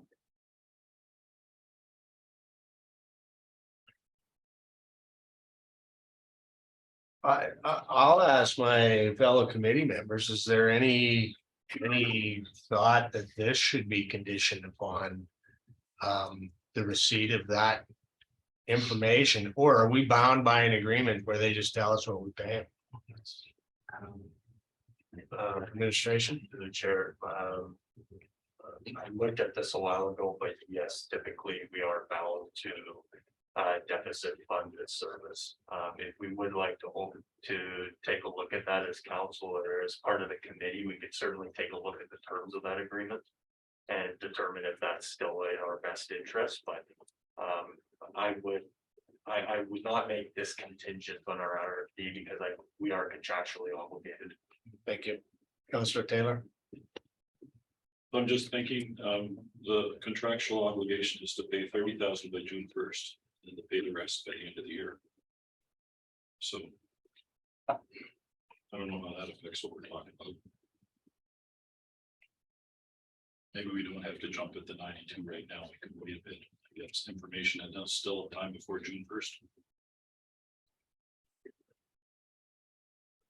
Well, I mean, I think it would be imprudent not to have the 92 in there. I mean, we're gonna pay him 30, but if we decide not to pay him the rest, that could be the way we deal with it. But I think we need to be, given what administration said, I think we need to be ready to come through on our end of the transaction. Councilor Stashik? Thank you, Mr. Chair. I want to clarify something that I thought I heard in passing during the conversation. Did I hear from administration that they are actually providing financial reporting? Through the chair to members of committee, we do receive, I believe it's an invoice from them with a breakdown, much like the cost share information that I shared with you prior to budget on the recreation and the FCSS. So that was your first time seeing it before the budget presentation to know what those revenues amounts would be. And we can certainly work with Yellowhead County to receive that information. There is a little bit of laxness on both sides in meeting some of the dates and terms, not the terms, but the dates specified in the agreements. If I could follow up, Mr. Chair. Please. Is there enough information in those financial reports then that administration can make a confident judgment and recommendation to council on whether the money's being utilized appropriately? And I ask because we don't actually see the financial reporting from any of the other civic agency groups either. We get the assurance from administration that they are submitting and that they're in compliance and everything's good. We don't actually see it. So as long as administration is getting the financial reporting for the airport and they're as comfortable with that as they are with our other civic agency partners, I don't actually need to see it. I mean, through the chair, due to the fact that it is Yellowhead County that's the banker for this, and the fact that their records are audited, much like the town of Hampton has to be every year, I don't have any concerns that the money is not being spent as it needs to be. Thank you. A related question, then I'll come to you, Councilor Haas, is so we're paying a percentage of the shortfall after revenues. That's in the contract. Thank you. Councillor Oz. I was just gonna speak to the 92,000. I was just looking at the agreement and, you know, contractually, it's up to 2029. And even if we wanted to change the terms, we have that 2 year prior. So we gotta, I think, go with the 92 at this point and then, you know, that report at some point. So, okay. Thank you. Administration. Through the chair, and I won't belabor this point, but, you know, we may not want as council to look through the detailed financials, but I do think it's under the purview of council to look at the services being provided and ensuring that it's still meeting your targets or your expectations. So that's something that we, as we get those year-end reports, that's something that we can certainly share with council. Thank you for that.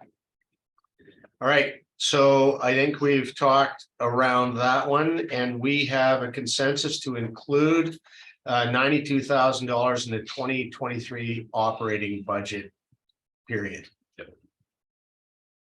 All in favor? Thank you. All right, neighborhood garden, I love this one, there's no money. Yeah. Councillor Oz. I'll move that committee direct council to allocate plan 8022593. Point of order, Councilor McGowan had his hand up. Oh, I'm Before we sorry. go to the last topic. Councillor McGowan, before we move on. No, it's regarding the direction that Councillor Hawes is about to make. But if I may sort of be bold and do a point of clarification, point of information, the recommended direction on the bottom of 29 says that committee direct council one way or the other.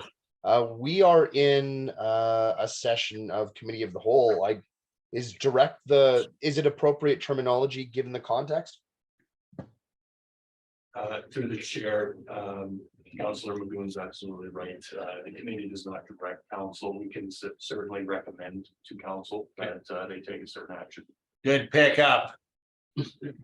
So I'd like to move the committee recommend to council allocate plan 8022593 block 41 lot 85 MR for the use of the Moline Drive Neighborhood Garden Branch Society under license agreement, and that committee recommend council approve the Moline Drive Neighborhood Garden Branch Society's proposed use of plan 8022593 block 41 lot 85 MR as a community garden. Thank you. Councillor McGowan, you had your hand up. That's the point you wanted to make then? Thank you. Councillor Stashik. Mr. Chair, just a question. Is this the Moline Drive Neighborhood Garden Society, are they currently or are they working on becoming a civic agency partner? Administration. Through the chair to the whole of committee, yes, they've made it through the administrative process. And are now just pending an agreement because they're not looking for any financing this year and they're still looking for uptake. So the plan, once they have this official license with the reserve, is to seek donation and granting. And otherwise, they're considered a branch society under the Societies Act with the community garden. Thank you, Mr. Chair. Any other thoughts or comments? Just to Councillor clarify Oz. with Ms. Davy Campbell, you did change the recommend? I do. Okay, perfect. Thank you. That's all. And I guess my comment is when you have a community group that comes in and provides such a thoughtful proposal as they did, they've really thought this through and came with a full plan in place. Not only do I love it because there's no money associated, but they really, I think this is a good kickoff for this to happen, various locations through the community. Councillor Stashik. Thank you, Mr. Chair. Just a quick question. My understanding is they're given the right to utilize the land, but at a future point, if there's a future need for that land, they don't actually have any ongoing care and control or ownership. Is that correct? Through the chair to the whole of committee, that is correct. It's a license. And in this particular circumstance, to see if there is uptake for donations, administration is looking at doing a 1 year, whereas the standard is 5. That's good. Thank you, Mr. Chair. Administration, So through the, it would be a license of occupation, so they can occupy the land, but they don't own it. all right, we've kicked this one up and down. Any other thoughts? Okay, so we're seeking a consensus to approve this lot and that committee, not direct,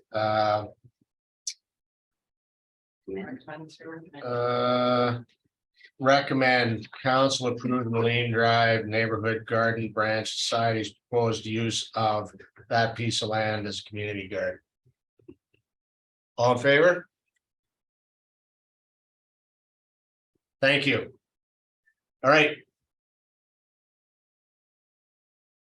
So scholarships and prom committee.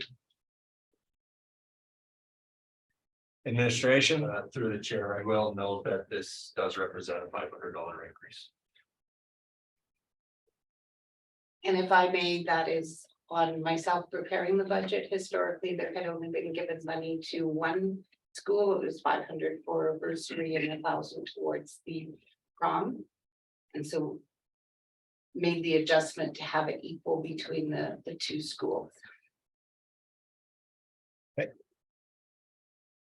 committee. Oh, Councilor Magoon. Yes, the giant floating head. Thank you. I'd like to that committee seek consensus to include a donation of $500 each to Harry College and Gerard Redmond High Schools for scholarship in the 2023 operating budget as a transfer to a third-party service.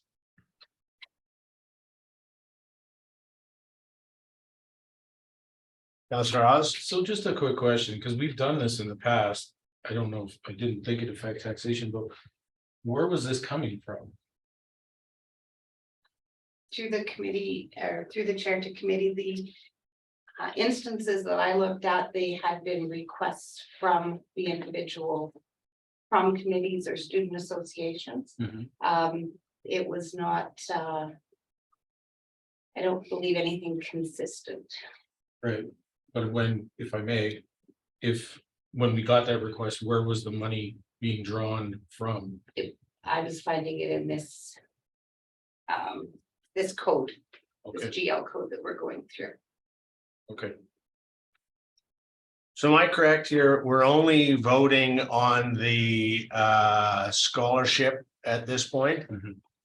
All right, so we have a consensus before us to include a donation of 500 each for Harry College and for Gerard Redmond for scholarships in the 2023 operating budget as a transfer to a third-party service. All in favor?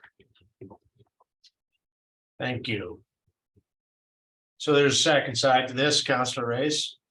Thank you, Mr. Chair. The committee seek consensus to include a donation of $500 each to Harry College and Gerard Redmond High School for prom in the 2023 operating budget as a transfer to a third-party service.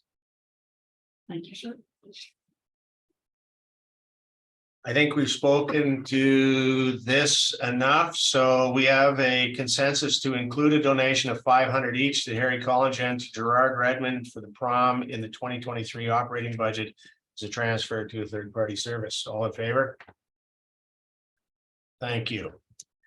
All right, shock trauma, stars. Councilor Oz. To move the committee seek consensus to include a donation to the shock trauma air rescue service up to $20,000 in the 2023 operating budget as a transfer to a third-party service. Committee? Thoughts? Pretty fantastic service. Okay, we have a consensus before us, and this is the same amount as last year. There's no increase here. No increase. Thank you. That committee seek consensus to include a donation to the to STARS service of up to of $20,000 in the 2023 operating Mr. budget. Chair, sorry, before it's called to question, can I see clarification? Of course. I believe in the past, as it says below, it was $2 per capita. So it wasn't actually $20,000. So was the intent to make it actually 20,000 or $2 per capita again? Through the That's- chair, To me, sorry, to me, that's why it says up to $20,000. through the chair to all members of committee, that was why it was written with up to. We had anticipated that there would be no change to the amount that they do come and present, and it is $2 per capita. So we are seeking consensus to include a donation to STARS service up to $20,000 in the 2023 operating budget as a transfer to a third-party service. All in favor? Opposed? Thank you. All right. Our last one is the West Yellowhead Trail Society. Committee, how do we want to deal with this?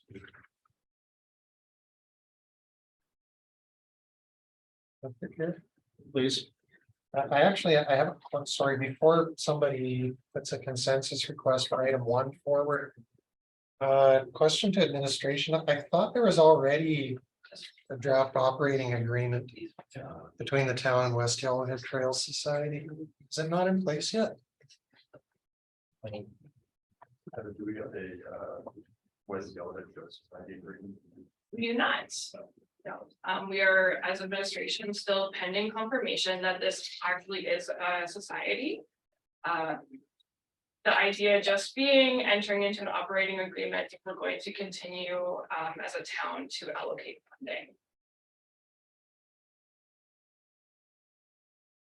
Good, Councilor Sashi. I'll wait until someone brings it forward. All right. Committee, I don't want to deal with this.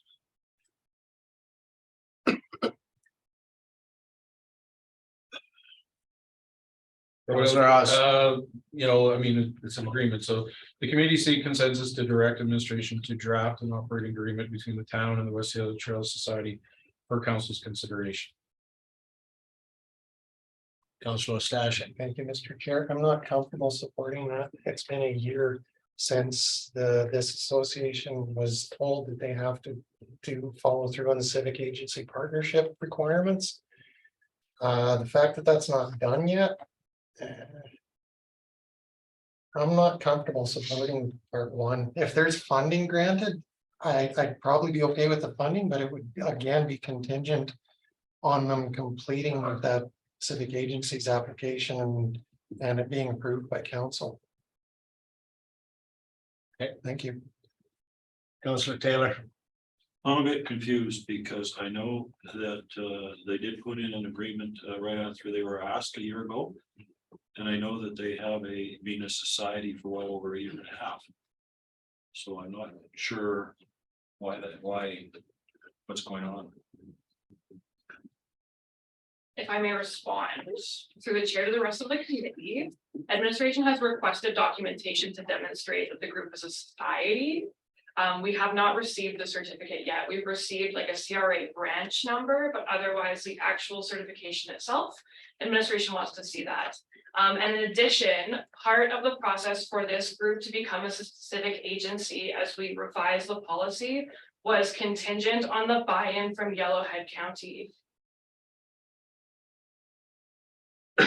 Sorry, Jen, did you have something to add? Oh, no, sorry.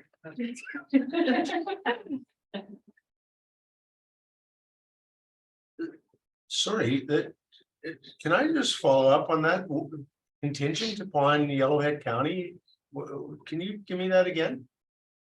Yes, certainly. So preliminarily, when this group went through administration, it was demonstrated that due to such a small portion of the trail existing within the corporate limits of Hampton and mostly being in Yellowhead County, to mitigate liabilities for the maintenance and operation of the proposal, the town wanted a demonstration that Yellowhead County was committed to this resource, to this allocation. And otherwise, what administration has received to date has not been sufficient to quantify any claim by the society that they're continuing to seek buy-in. I mean, there's other instances where administration has been given pause regarding the progress of the society on that. I don't know if you have anything you wanted to add. Through the chair, if I may. Couple of concerns. That is one, and in September, I contacted the interim general manager of recreation at Community Services at Yellowhead County to ask if the position of Yellowhead County had changed since I was there last in June. And Ms. McNerney indicated to me that it had not formally, and so we don't have anything in documentation form of Yellowhead County's buy-in and support. And secondarily, we don't have any reporting on the use of the $50,000 that's been donated to the Yellowhead Trails, West Yellowhead Trail Society to date from Hampton. Councilor Taylor? Well, the request for confirmation from the Yellowhead County seems reasonable. If we're talking capital money, because you're talking about building a trail. We're talking about planning money so that they can get to that stage. That's just my take on it. And have they been asked for all this stuff? Through committee or through the chair two committee. Yes, it was made clear when I preliminarily reached out to each society what the expectations were for financial reporting.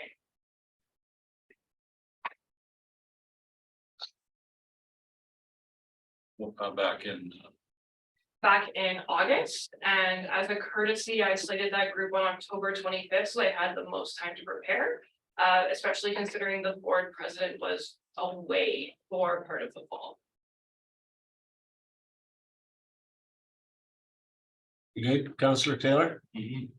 So I have a follow-up question, I guess, because remember this being a discussion in council about making this money contingent upon Yellowhead County, and I think it was decided not to make it contingent upon. So that contingency or that requirement we're imposing on them then is from the perspective of the administration.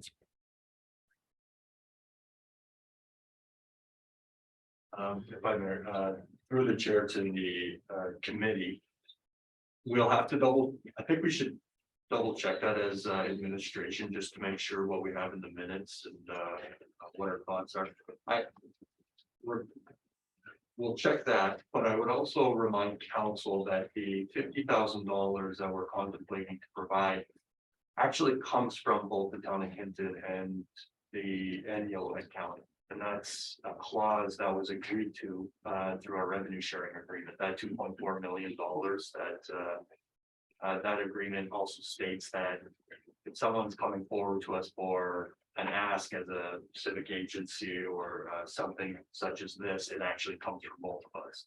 So, you know, through that agreement, Yellowhead is coming to the tape, maybe in a roundabout way, but they are. So I would just caution council about making these dollars contingent when we do have an agreement that says the dollars come from both. I think when we get to the point where we're looking at a major capital expenditure for a lot of infrastructure that's going to happen outside of Hampton boundaries, I think that's a whole different conversation. But to Councilor Taylor's point, you know, this is more what I would consider a Hampton agency requesting money to fund or to study and get the engineering done for a project that we may have to go outside of Hampton boundaries to Yellowhead County to support as well. Okay, but I guess my follow-up though is we've said they haven't been able to sign the agreement because Yellowhead County, you've made it contingent that Yellowhead County approve the management of the trail. And if we're talking about development money, I think that's the cart before the horse. Council talked about making our funding dependent on Yellowhead County, decided not to do that. So now what we're saying is we're holding these guys up because they don't have an agreement. They don't have Yellowhead County agreeing to take over the management of the trails. So I'm like Councilor Taylor, a little confused on this. We're either going to fund the money that allows the development of the trails, or we're not. And at this point, there is no trail to manage. So it seems a funny thing that we're going to say, well, we're not going to give you this money because you don't have agreement to manage the trail, that there's not even been any work done to say that we can effectively get, I mean, it's a $10 million project, effectively get it done. So just my comment, administration. Through the chair to the committee, I don't know if we're holding anything up because I believe that discussion around the contingent dollars was made for the 2023 ask when they came in as a civic agency presentation, if I'm not correct. But I think what we do need to ensure is that they are in fact a society and they can prove that to us. So we'll make sure that we have that done. We'll take a look at what the motion that we have on the books when it comes to that contingency part, and we'll make sure that that's cleaned up and as soon as possible. Thank you. Councilor Rice, Move to extend. you're late 5 minutes. Just waiting back. So yes, we do need to extend. We have a motion to extend. All in favor? Thank you. Good heads up play. I'm only messing with you, you know that. Okay, now my ADD riddled mind is just was interrupted. I have no idea where we were. So whoever was speaking, can you continue, please? Mr. Chair, if I may respectfully add a nuance to your earlier question. In our history with this group, this year of 2022, we dispersed $50,000 while it was still going through the civic agency process. The anticipation being that this group wanted a disbursement to be able to do the planning to solidify the buy-in of Yellowhead County. So for at this moment of administration to have not received the administrative financial reporting that we were seeking, to still be in this nuanced twilight zone of not having certainty about where Yellowhead County is based on the conversations we've had reaching out to the county versus what's said during the delegation presentation to committee of the whole. I think that speaks a little bit more to the contingency and the holdup, and just a little bit of administration's caution. Councilor McGowan? Yeah, thank you, Mr. Chair. You know what? I'm gonna need some more context behind some of the reaching out between the town and the organization. So I understand that we requested as a town corporate, you know, proof that they were a society, and we got back information from them that wasn't to the town's expectations. What follow-up occurred after that? Are they aware that that didn't meet the town's threshold of what we were looking for? And then, you know, additionally, with the financial reporting that we were expecting, again, what are the communications between the board members? Because to be a little frank, the board members that we have over in that society, they're quite active community members in terms of volunteering and participating in the town. So this is not something I would sort of expect. And I imagine that if I contacted them, maybe there's a bit of a disconnect or some miscommunication somewhere along the line. So if you can give me some context there, that would be helpful. Administration? Through the chair to the committee.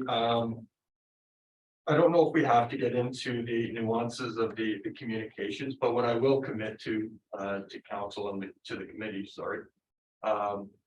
We'll take another look at this one, and whatever information we don't have, we'll ensure that we're clearing that up.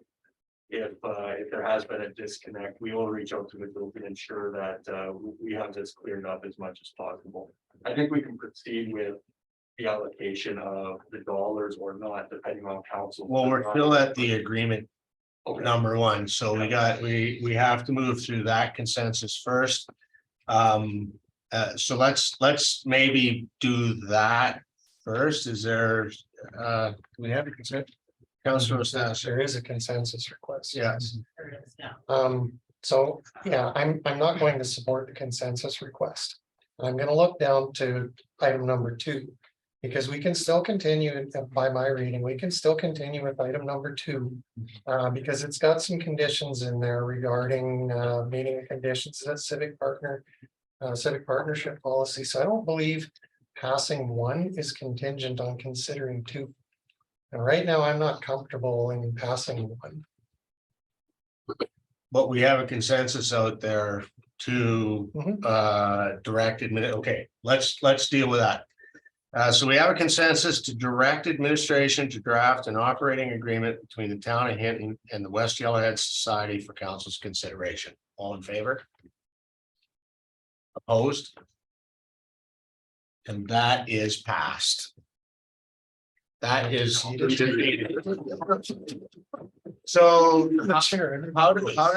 I can do it the hell I want. I get 15-minute breaks for there. So how do we want to deal with this committee, Councilor Stasher? Thank you, Mr. Chair. I'd like to move that committee seek consensus to include the request from the West Yellowhead Trails Society for $50,000 in the 2023 operating budget. And then we're gonna skip some. Conditional on the West Yellowhead Trails Society meeting the conditions of the civic partnership policy. Cool. CL 1107 and prior conditions set by council resolution. I could speak to it. Please. I'm comfortable with moving forward with another $50,000, considering it's conditional that the society meets the conditions of the civic partnership policy.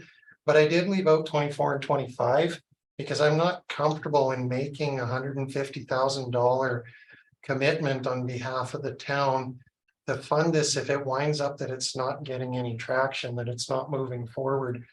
I'm fine with it coming back again in the 2024 budget deliberations and again in 2025. But at this point, I'm not ready to commit $150,000 over the next 3 years. Thank you. Councilor Taylor? Yeah, I'd like to put an amendment forward if I could, please. And then I suppose we vote on the amendment. We do, yeah. My amendment is to exclude the condition.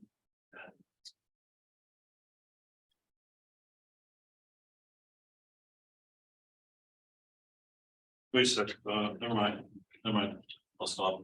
Sorry. No, I just forgot I said anything.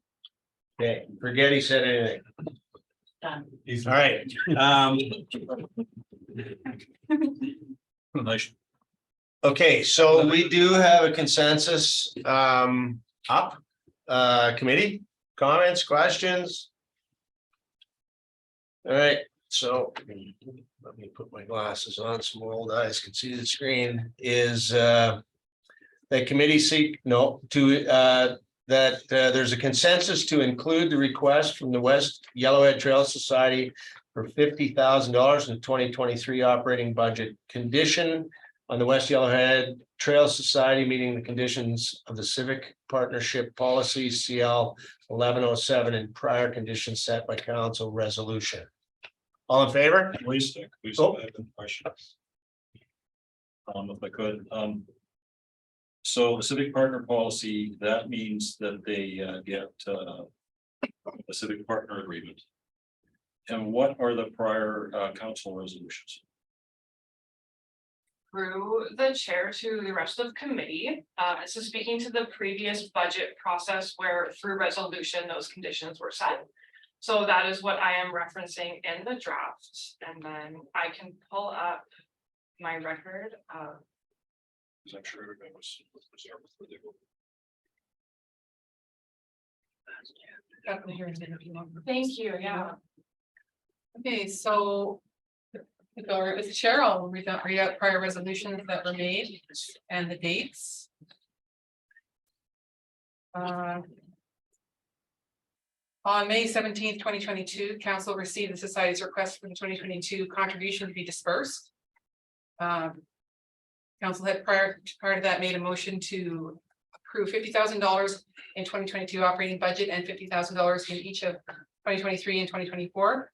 On the condition that the West Yellowhead Trail Society meet the conditions of the civic partnership policy. Sorry, that was January 14th. That council made that motion. Do you want me to read that again, or is that clear? And then on May 17th, council received the society's request for disbursement of the 2022 $50,000. And on that day, council moved that council direct administration to release the allocated $50,000 from the 2022 operating budget for the purpose of funding design documents and required environmental applications in preparation for the 2023-2024 construction phase of the Pathway to the Park project. So to recap, the January 14th motion was that the West Yellow Trail Society would be funded $50,000 in each of the 3 years. Provided that they met the conditions of the civic partnership policy.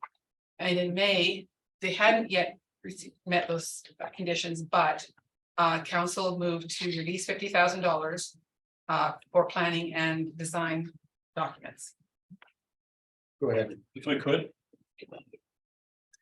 So prior conditions set by council resolution. We've already decided we don't want to give them money, or the resolution there is they don't want to give money in 24. So that contradicts the first condition, right? Sorry, to clarify, the $50,000 was approved in the 2022 operating budget. 2023 and 24 okay. contributions were just the plan, Okay, the so plan to contribute. we're talking about. Councilor Stashik. Nope, that covers what I was gonna ask. Thank you. So are we good to move forward on this consensus that I already read out then? Yeah, I think I understand it better. Thank you very much. All right, all in favor? Thank you. You never have too much clarity. No, you cannot. Thank you. That was a good question. It was a very good. Very, very good. One of your better ones. There are no other questions. From this end of the table. That's the thought. Okay, so Councilor Oz. Just a clarification, I guess. I know the council discussed the council contingency fund and the additional 30,000. We said no to it. I'm fine with that. I just wondering, because it is on the civic agency with a 50,000 or 200 accounts, blah, blah, blah. But I'm just wondering, do we want to have a conversation? Because I know there's some reservations about the contingency in general. You know, having that access to money. And I've been doing a lot of thinking about that since, and I'm just wondering, is this the right time to have that conversation of that 20,000 administration, or is there another time that it would be a better time to discuss that? Through the chair to the committee, so. Yes, the short answer is it's up to the committee. If we want to tackle it from a budget perspective and whether we want to move it from the budget, this would be the time. My preference is there is a motion on the floor to bring this forward to bring parameters around the funding. Okay. But the issue of whether council wants the funding or not could be addressed here. I guess that's the short and sweet. It's up to council, up to the committee. So if I may, I mean, knowing that it's coming to us with some parameters is, and I think that gauging from the past conversation, having those parameters is important, because then at least there's some guidelines that we can use to vet that 20,000 when it might be presented with it. Okay, I'll just leave it at that, see what the rest of the council thinks. I have some ideas.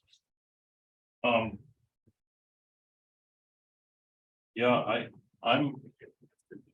My take on it is that even $20,000 is too much. I would support a lower amount. Like $10,000, and you know, the last couple of weeks justifies it to me. We've had an unplanned request.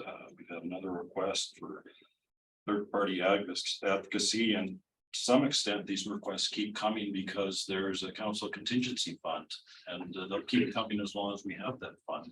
It's just an attraction for unplanned requests for things we normally wouldn't fund. That's what happens when you've got contingency funds. I think the last 2 weeks demonstrates that to me, and that's what we're going to continue to get. We can keep a large contingency fund, so I favor even a smaller amount. I don't know if anybody else. Yeah, myself and Q, and then on to you, Mayor Michaels. I don't know, in a $30 million organization with as many moving parts and impact to citizenry, to know everything on the 1st of January, just in my estimation, doesn't make any sense. for there to be no capacity to help some of these, and all those requests that did come forward. Aside from one, wouldn't have gone forward had there not been funding in place. And I think that having some parameters makes some sense. But I just think, given the complexity of this organization and all the people served by the town, and it's just impractical to think you're gonna have everything figured out on the 1st of January. Mayor Michael. Stay here through chair. It's very similar comments. Parameters in place will be great. Once we have those, that's awesome. I know councilors use the term unplanned. It's actually the opposite. There are many well-planned things that just happened after January 1st that need a decision before December 31st of the same year. A business owner plans for the year, something new happens 3 months later, a decision is needed in 2 months. Do they say no just because they didn't plan for it? Of course not. It is planned for, but you need those contingency monies to make those decisions. With new parameters in place, that will be the check and balance to see if it makes sense, and to make the amount too small. As Councilor LeBaire said, $30 million, $20,000. How small do you want it to make to have that flexibility? As long as you put good conditions in place, I think that amount could arguably even go higher than $20,000, because now you have those checks and balances in place in order to say no to many of them. So I look forward to that information coming to council and putting those new parameters, and I wouldn't change the amount today. Thank you. Anyone else? Councilor Stashik. Yeah, I'm in agreement with everybody about the parameters.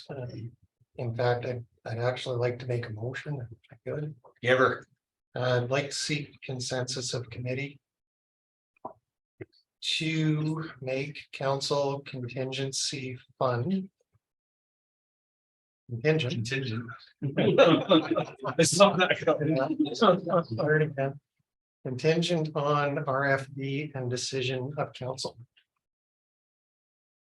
So the RFD would be, if I could speak to it. Yeah, Mr. please. Chair, the RFD would be what we're talking about now, the parameters that are going to be placed around how that contingency fund can be used and how it can be applied for.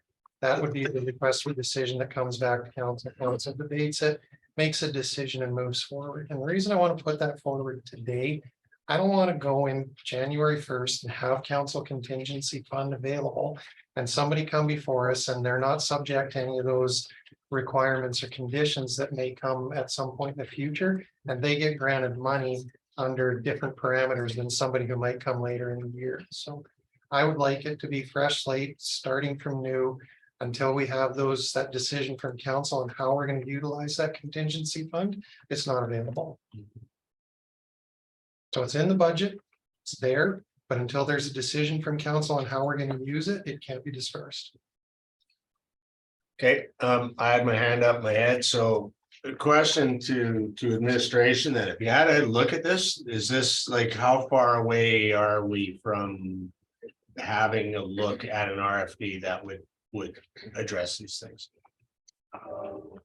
Through the chair to members of the committee, I'm not aware of ongoing work on this file. Nobody's jumping in to correct me, so I'm assuming that we can not Sorry, much on this file. I'll jump My in. apologies. I'll jump in to correct you. Not exactly, because I just emailed it to you. Today I worked out an outline of the kind of report that council is looking for, with some of the many ways that they can utilize just different vehicles they can utilize to fund groups, and some parameters that can be put on it, but it's only an outline of a report. I believe it could be finished probably in January, if that's what. All right, committee, anything else? Can we hear it again? You put it up there. Actually see it? No, not really.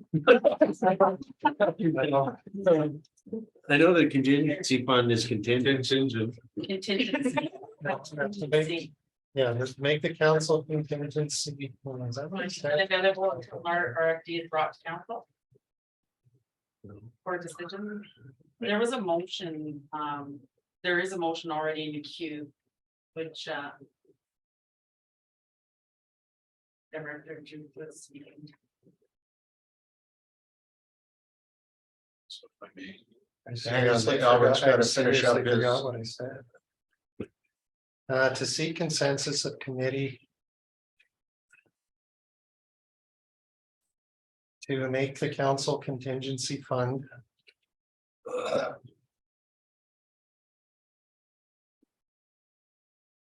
Contingent on RFD.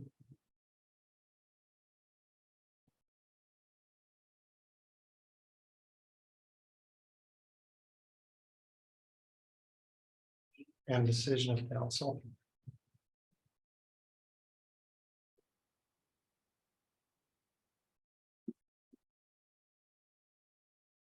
I think that's the gist of what I said. I don't. That's the gist. Counselor Oz. No, I'm fine. Okay. All right, Counselor Taylor. Well, may I try to help you? I call it help. Is that clear enough? Like to seek consensus of the committee to make a contingency fund condition on the RFD on this topic and a decision of council, because we did make a decision on this right after we made the second motion to go do a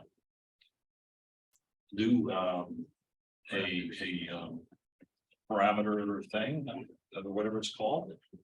Like if it's more clear on what that is, we'll know what that is better in the future. I'm just. If you can reference what we're doing, I think that would make. Administration, is this clear enough that you could move forward? Through the chair to committee, I am, just because I've been privy to the conversation, but for just clarity throughout the organization, possibly we could say.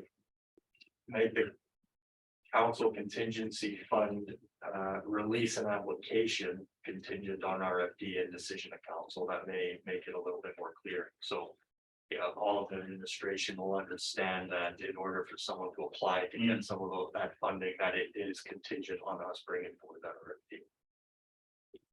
Mr. Chair, I think Councillor Taylor was suggesting that it should refer to the previous motion that was made, and I agree with that, but I don't have any access to it anymore.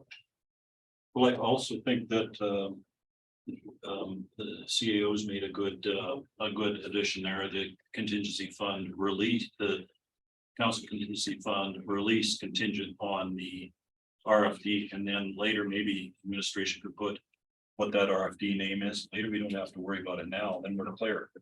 So I'm fine with most of those as friendly amendments, if that's what I want to be put forward. Yes, I do. So the contingency fund release, we know your word, contingency fund release, the council contingency fund release contingent. Was releasing something. I think it was application and release. Application and release. Okay, so thank you. That's what I meant. That's what you meant.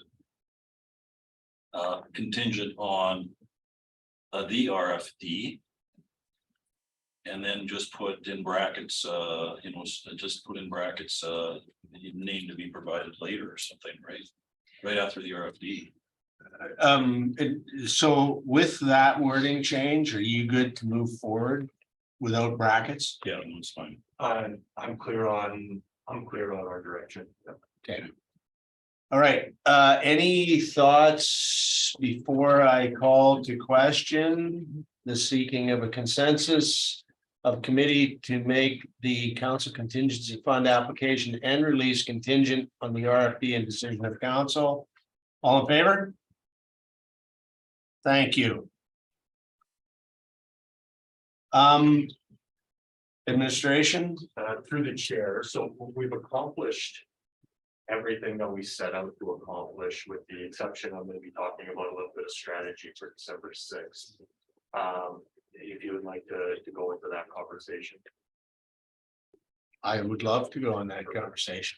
So through the chair to members of the council, based on what we've approved, we are still looking at 8.25%. I believe in total for a tax increase in order to accommodate everything that we've agreed to today. We had a discussion at the previous workshop where we gauge council's interest in looking at our reserve contributions as a way of mitigating large spikes in tax rate increases, which I think is a good strategy in this situation. We have included, I believe,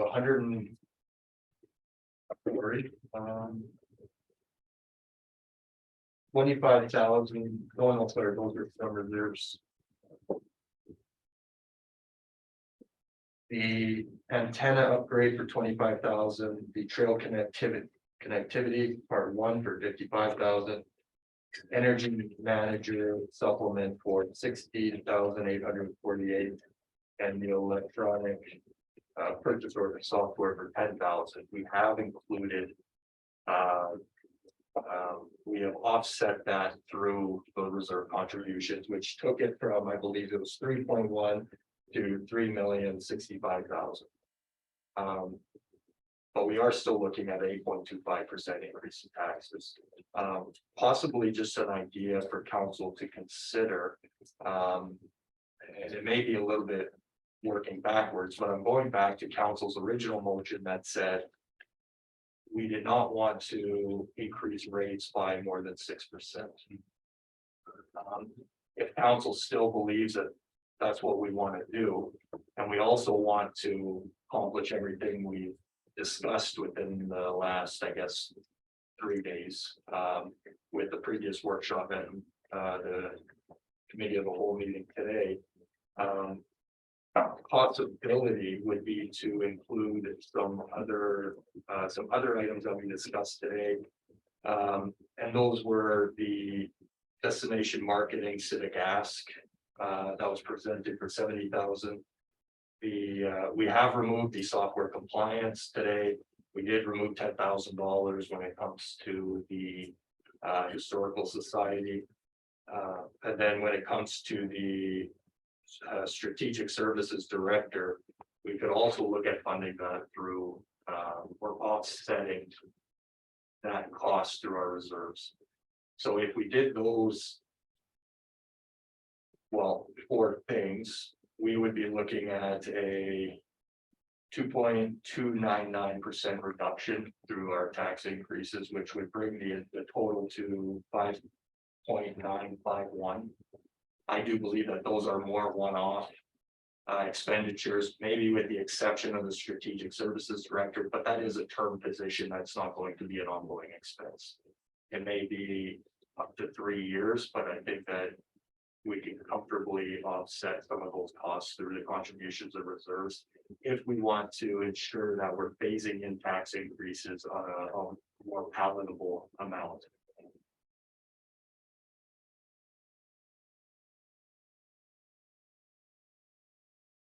Councilor Stashik. Thank you, Mr. Chair. From a philosophical perspective, in an organization that's got relatively low debt, is it advisable or recommended to be making large contributions to reserves, or is it better to be the other way? To, minimize your contributions to reserve because you've got all that capacity to borrow yet. Through the chair, you mind if I take my mask off? It's getting a little difficult and muffling, but it's a good point. My perspective on that kind of conversation is I think that it's wise for municipalities to have a healthy reserve, and really all that is going to provide you is with options. And it also provides you with a little bit of a buffer in a situation of some turbulent times, right? Debt financing, I don't think municipalities want to be in the position where they are required or they have to borrow for projects. I think it's a much better position for a municipality to be into, where you have the option to borrow or you have the option to self-finance, and you make that decision based on whatever's going to be the cheapest for you at the time. So I think both play into it. I don't think municipalities should rely on one versus the other. They're both just tools on how you're able to fund your infrastructure. So If I could follow up, Sure. Mr. Chair. Personally, I don't see that there's a whole bunch of risk in offsetting some of our operating expense by reducing our contributions to reserves. If we were in the position where we had really high municipal debt and really low reserves, that would be awfully uncomfortable doing it. But considering the position that we're currently at, we have, comparatively really low municipal debt. And our reserves are in pretty good shape from what I've seen of them. I'd probably be okay with doing something like that to be able to achieve everything we want to achieve in this budget without impacting our citizens as heavily as we would if we didn't take that step. Thanks, Mr. Chair. And if I could, I'll just add to that too, like when I first stepped in here and discovered that municipalities have like hundreds of millions of dollars sitting in savings accounts. I was a bit staggered because, I mean, in business, if you're gonna do something, you borrow the money, you go and do that. But the other problem I see with this, with the reserves is we push money into reserves over 40 years. We build a water treatment plant, and then the people who are using the water treatment plant actually didn't pay for it. I mean, the people who have retired, moved on, or passed away, paid for it. And it just seems a funny alignment of use of the asset and where the funding comes from. And so I agree with Councilor Stashik. Councilman Taylor. Yeah, I would throw into what my two colleagues have said, that debt has never been lower in the last 10 years. Reserves has never been higher in the last 10 years. Then we've also found out that we have the $8 million, $8 million from buildup of MSI and CDF. That was unexpected, at least for council. So we have never been in a better position from that point of view as a council in 10 years. Councilor Oz. Yeah, throw my 2 cents. I'm in agreement with what's been said. I think that, we've gone through a vetted process and I'm comfortable the administration has brought, things that improve our community, to maintain our community as well and get it improved in areas like underground, as Mr. Russo brought, and other matters with the position as well. So I'm comfortable the same with the debt low. Our reserves are in a good position, and to offset, I'm comfortable with that number personally that CEO Panasic mentioned there, and I'll be interested to see it when it's all put together and see it, but I'm in favor of that. So that idea. Councilor Taylor, then Councilor Ray. Yeah, I mean, I'm comfortable with taking this money that you say off reserves. I'm not comfortable. Yeah, you're right. Not comfortable with the 5.95% tax increase as the end point. And I think the other thing we have to address is what's called the premium level services. We haven't even talked about those. So, thanks. As a follow-up to that, then, and I know what one of those are. When is the RCP coming in to talk to us? That's in early December, is that correct? That is December 13th. Okay, thank you. Councilor Race. Thank you, sir. I just want to know what everybody's fine with. Is it the $203,000 we would put back from reserves to pay for that position for 3 years or for next year? Are we fine with can you just read that again?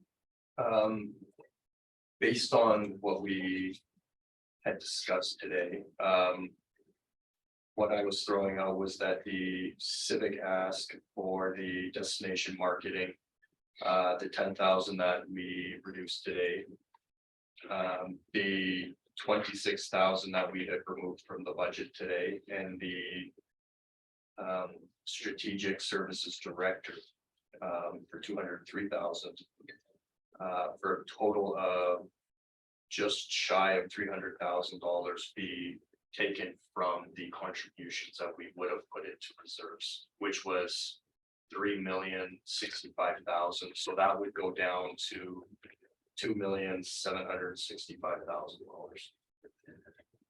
Okay, so the 26,000 you had said we could remove, would that be back in again now? No, No. through the chair, no, that was the software compliance. Right. Business case that we said that was not going to be included in the 23, but Okay, so it's all. or so that's out, yeah, sorry, I'm mixing the two, that's my mistake, but the strategic services director, the destination marketing organization Civic Ask as a kind of one-time requests be funded through the reserves. Okay, so that $273,000. That's correct. And that would, so we're still sitting about 5.91. And here's a questiony type comment, I guess, is that really we can play silly bugger and pick what ones we're gonna fund out, but we just reduce what we're collecting for reserves to get that tax rate to wherever we want to get. I mean. Correct? That's correct. Yeah. Councilor Taylor? Yeah, my question is, like, to me, we haven't completed the discussion until we've had a serious discussion on the, what I call premium level services. So we're not getting that number till December 13th, from the RCMP. We won't have made any other decisions other than what we've made by that time. Through the chair, no, this budget will be coming back on December 6th, and council can have further discussion on the budget in total, not on individual services. Okay. But then we're getting information on what I regard as the critical part of the budget a week later. That's correct. So So through the chair to members of the committee. I would just caution everyone, it's almost impossible to try to fit all these conversations, and it's a natural tendency for everyone to try to pigeonhole all the important financial discussions in for budget because it's the natural time. But these are really all year round processes that we have to go to. I don't think there's a rush to fit all of these important discussions before we pass the budget, because we do need a budget, and I'm hesitant to say that will affect the 23 budget when it comes to policing as well. So I think that we do need to pass a budget that we're comfortable with. Ultimately, if we make decisions throughout the year that affect the budget, then we're going to see changes then. But I wouldn't postpone the discussions and the approval of the budget or discussions that will come at a later date. So we will make the final decisions on the budget on December 7th, the week before. December 6th is when it's scheduled to come forward. Yeah. When do we make the final decisions on the budget? The end of that date? Point of order, we've got a queue here and he's going on and on to the CEO. He's just trying to figure out what the dates are for when the budget's gonna be approved. I think that's a fair question. The final approval is on December the 6th. So through the chair to members of the committee, we're bringing it forward for the 6th for approval. When the budget is approved is when council's comfortable with it. All right, okay. Councilor Rice? Thank you, sir. Are you saying interim or budget? We could be dealing with an interim budget. Interim budget. Right. That's good. Okay, good. Thank you. Sorry, Ryan, I butted into line. It's your turn. No, that's good. No, it's good. The moment's gone. Thanks.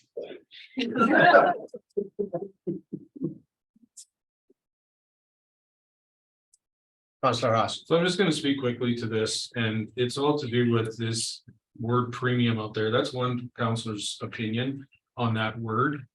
Take exception to that word because I don't believe it is premium. If anybody listened to the town hall meeting last night and the amount of services that's provided to our community that's not provided to others, the RCMP. But I want to remind too, we're in a contract. There's, as the CEO said, nothing is going to be impacted in 2023. We have a 2-year contract we just signed with the RCMP. So, you know, we're looking at all these dates, and on that note too, we also got rid of a $60,000 item to do a police review. However, we've been also, it's been also shared with us that is going to be done internally. So despite what we're going to hear on the 13th from the RCMP, we still have that report to come to us to have that also fuller conversation about policing in our community. So I just want to put that out there. So I'm comfortable with, you know, moving forward the way we are. And as it's stated already, we can move that reserve again. I appreciate the number that CEO Panasic mentioned, you know, what we were to 3,065,000 down to 300,000. If we want to decrease that further, we have that review as well. I mean, I'm not saying we do that, but that's a possibility as well. So that's what I have to say. Thank you. Fair Michaels. Thank you, Mr. Chair. Does administration request a direction if there's an appetite to reduce to the 5.91% this evening, or that'll be presented in the budget? Through the chair to members of council, my preference would for the committee to provide some consensus of what they would feel comfortable, because you know, as it was mentioned, perhaps it isn't 5.91. I'm basing that off of a previous direction, but things change. So I think if council is comfortable with the 5.95 actually spring, we could provide that as a consensus today. We would make those necessary adjustments, offsetting them with the contributions to reserve to help smooth out the spike in tax rate that the communities have seen this year. And certainly is no exception to that. I'll seek, if I may, Mr. Chair, I'll seek consensus to amend the 2023 draft budget to indicate a tax increase of 5.91% with the change in contribution to reserves. And without getting too specific, I think it takes into account the 3 items that CEO Panasic spoke to. And then on December 6th, we would see that as a starting point. I don't know where I land personally as a council. I think 5.91 is still too high. And there are things, and I do believe the RCMP contract plays a role, because it might play a role, maybe not in the 2023 budget, but it could play a role on the contributions to reserves. If there are changes coming in 2-3 years from now, then your contribution to reserves may be even lower. If we change the staffing, et cetera. So I think there's still a lot of conversations to have on all kinds of services on December 6th. And I look forward to those dialogue. This gives us a starting point. And I believe this is a good way to balance contributions to reserves and a conversation at 5.91, where we'll hear from the community and then we'll know how much more work we have to do. Thank you. Councilor Stashik. Thank you, Mr. Chair. I'll be in support of the proposed consensus request. One thing though I did want to clarify and make sure Mayor Michaels is in agreement. I thought the number I heard was 5.951. Yeah. That's what I have. So is that what you Yeah, want okay. the motion to reflect? Yeah, Mr. Chair, whatever CEO Panasic is. Yeah, that's the number. Okay, thank you for that clarity. Thank you, Mr. Chair. Okay, I'm next, and then Councillor Haas, and I won't be in support of the motion. I think it's time to go and talk to the community now and see where people are at. That adjustment can be whatever that adjustment is. Like, we don't have to include 3 things, 2 things. We can just reduce the amount collected to be paid into reserve contributions. I think it's time to go talk to people and see where they're at on this. And I don't see there being any value in enforcing it tonight. Councilor Taylor. Yeah, I don't support making a decision of 5.951. That's not the number I've been hearing so far, and I'll keep asking people. And I still would like a discussion on the premium level services. And in contradiction to what's been said already, I don't believe that there won't be any savings in 2023. I mean, I sat there with the higher levels up in the organization. They promised to work with us. working with us means trying to work with us on something like that, as well as the mayor mentioned another alternative to that. So there are ways around that with businesses tightening their budgets and us not even trying to find a budget. It'd be hard to vote for any budget. Thanks. Councilor Rice? Thank you, sir. How much money were we proposing to put into reserves? Would it still look through or less? It was at 3,065,000 is the adjusted number, so it would go down from the 270 that you had. I didn't bring a calculator. It would go down by 2.7. approximately 300,000, so 2,765,000. It's some cost, well. Really, that figure, I mean. Okay, thank you. Councilor Haas? Yeah, I'll speak in favor of this. I have talked to people about 6%. And, you know, based on what I've shared with them, what we talked about in the first workshop and what it included and the improvements and everything, saw a movement forward, improvements on our community and everything. And the word I've received is it's one of the better budgets, seeing there are certain things that we're going to see both underground and above ground, and you know, and also moving forward as well.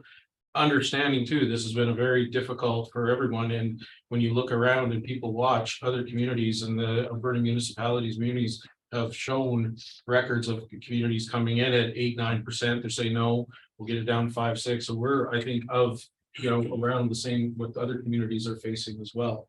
So I think our residents understand, what we're facing as a community. So I'm confident in this moving forward. I mean, again, the conversation comes back to us in December, we can hear from, but I'm in favor of this motion. Thank you. Councilor Stashik? Thank you, Mr. Chair. We're not making a binding decision here tonight. It's a starting point. It's a talking point. It's something you can take to the citizens and say, what do you think about that? They might say it's too high, it's too low. I don't know. That's what I'm going to be doing. But I'm supporting this consensus request because it's a starting point. It's somewhere to talk around. My other concern, I do have a bit of a concern with one of the other comments that I heard, though, that we can just keep knocking contributions to reserves down until we're at a number that we're happy with. It's true to an extent, but for me, it depends what we're offsetting. And CAO Panasic spoke to it about the things that he was pointing out that he was offsetting. And that's, to me, that's important. Because if we're offsetting things that are ongoing operational expenses, we're not just burdening contributions to reserves this year, we're burdening it on an ongoing basis. So for me, it's important that the things in the operating budget that we're offsetting by reducing contributions to reserves are one-time expenses or short-term, couple years. If we're going to do something where we're offsetting things that are obligations over 20 years, 10 years, forever, then I would have a serious problem with that. So for me, there is a limit, but yeah, anyway, thank you. Anyone else? Okay, so we have a consensus to. Jen, can you put it up? What's wrong?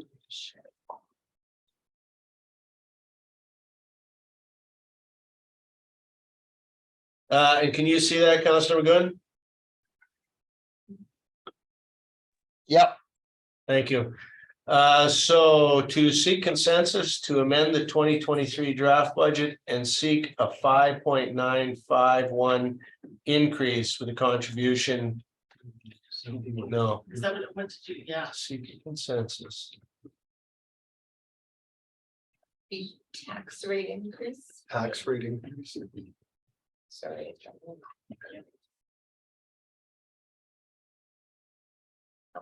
By lowering the contribution to reserve. Possibly just a wording change, but maybe offset by contributions. Sure.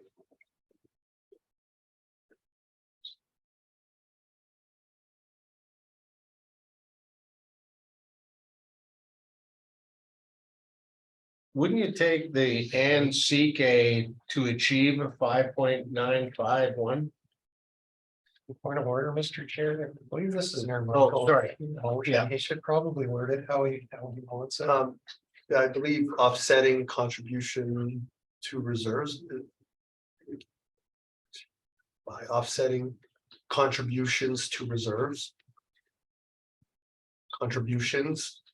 And I'm fine. Again, this is to amend a draft budget that's going to come on the 6th. I think it's understood. Unless there's something glaring now to. I'm content with that. I think All right. it holds everything. I think Councilor Rice. Just gonna ask one more question. So when we read that, we know that 203,000 is coming out of reserves, and we know that 70,000 is coming out of reserves. We don't have to say that. We know that just by looking at that. Yeah, That's be correct. offset through the contributions. We're not gonna pull it from reserves, but offset through the contribution. Right. Okay, I'll call the question to seek consensus to amend the 2023 draft budget and seek a 5.951 tax rate increase by offsetting contributions to reserves. All in favor? Opposed? And that is passed. And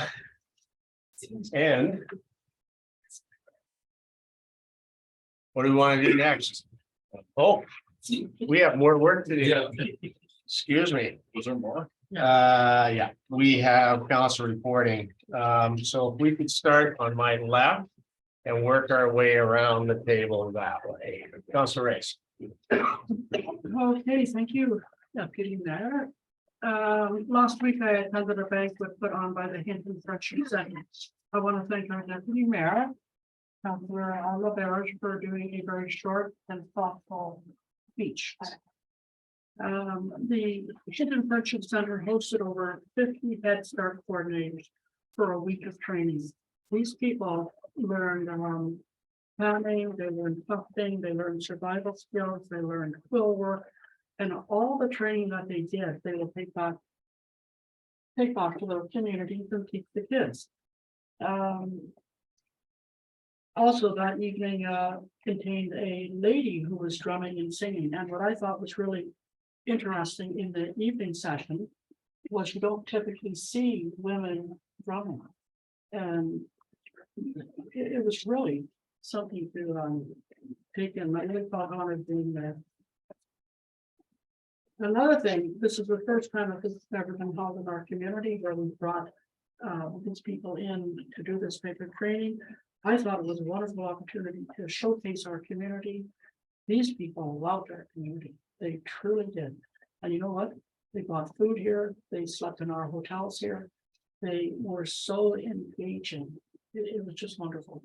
So I'm very thankful to Morgan for inviting me to that event. And that's it. Thank you. Councilor Taylor. I participated in a very successful code of conduct session, and I think it was successful in large part because of the administration and help. Thank you very much. Appreciated it. Did a very good job. And then at Rotary, we had the CAO of the Evergreen Society come in, and that came up with an idea. If council is interested, she mentioned something about a tour of the tiny houses. So, because 2 of them are apparently ready to walk in right away. So I'm wondering if somebody can coordinate that for us. Or do we coordinate that ourselves?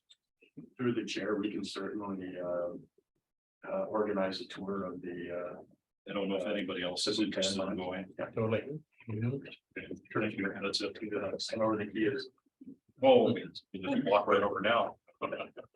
Okay, before we move on, Councilor Ray said she just wanted to toss one more thing. One more thing, and I can't believe I forgot it. I actually was able to attend another code of conduct review session, standing for our mayor. I have to thank Heather, I truly do, for the it's really good, and I enjoyed being on that committee.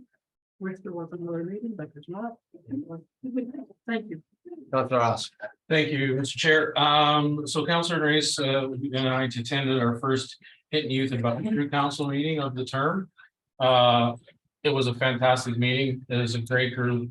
Man, the stuff that they learned and under Heather's guidance last year, that we did a great little exercise where we took stuff from Robert's rules and matched it up, and all the kids did extremely well, matched everything up, the terminologies and everything. The amount of growth that we saw from last year to this year, we have all the same members with the addition of one new member. So that was fantastic, great back and forth exercises. CEO Panasic was great. He joined us that evening as well. We did a mock debate on it was yeah, what was it? Whether superheroes. Oh, superheroes should pay if they try to save our community, should we pay for the damage and everything and offset that. And it was a great debate, and CEO Panasic got involved with it too, and he brought up that it was about do we shut down the rec center, you know, to offset it and stuff. It was really good.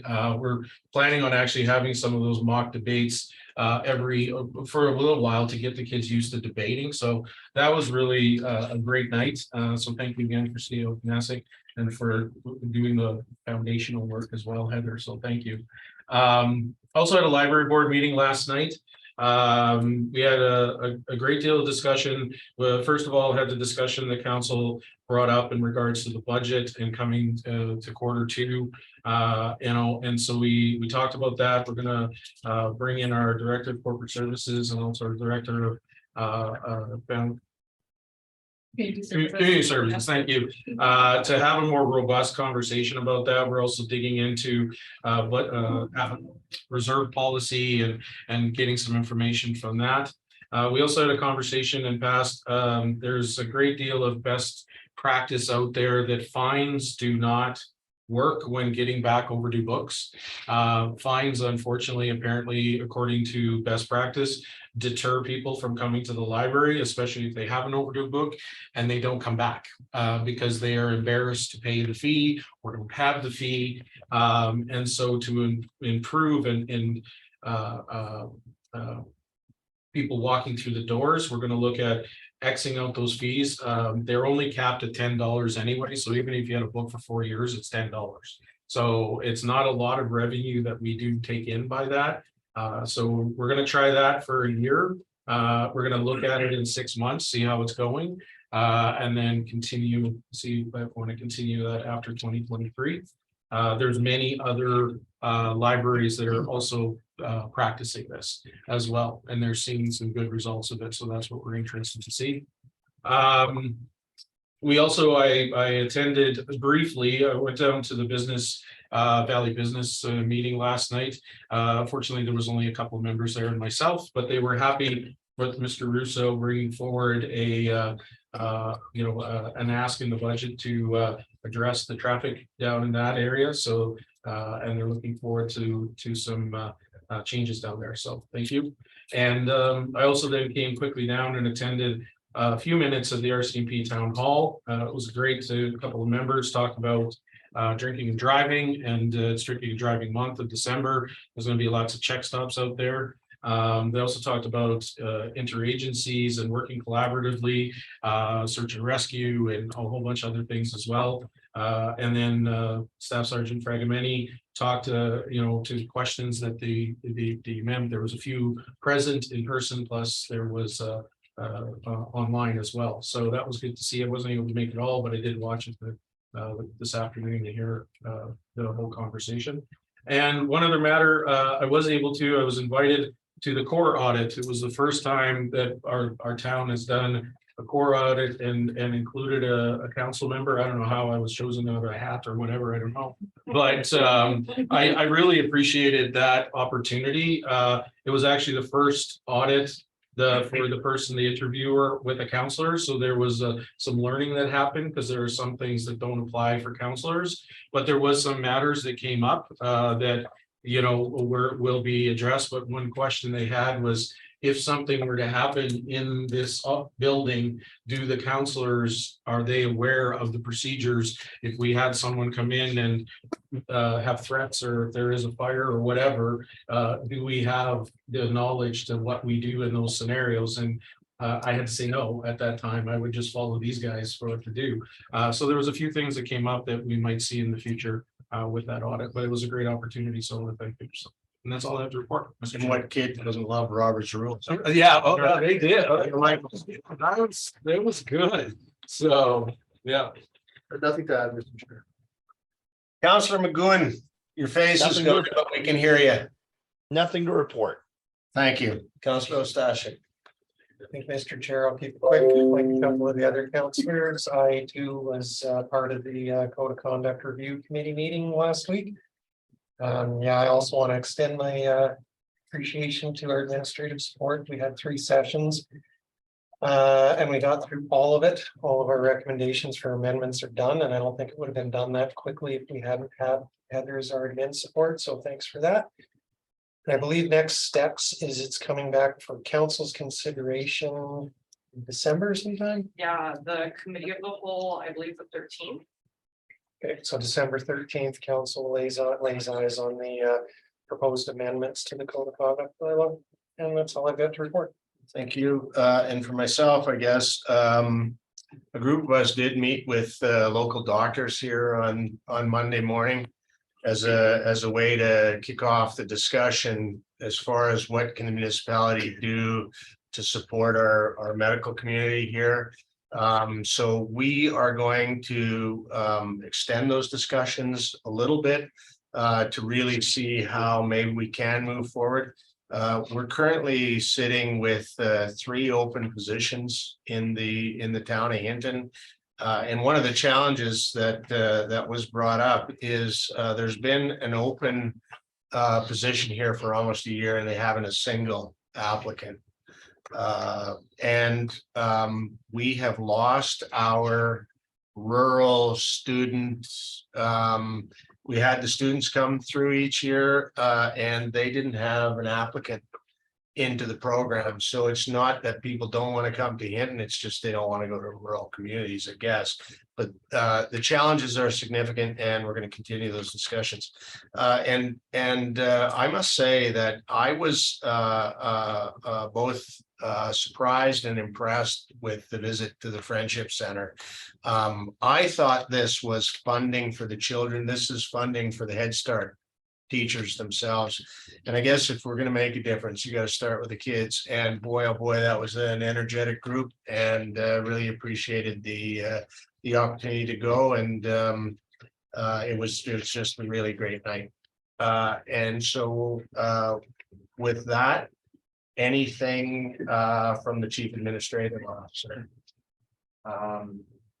No, through the chair to council, nothing at this time. All right. 8.1, boys and girls. Councillor Oz. Before I make that motion, I just want to actually, I mean, this budget process personally has been one of the best that I want to say.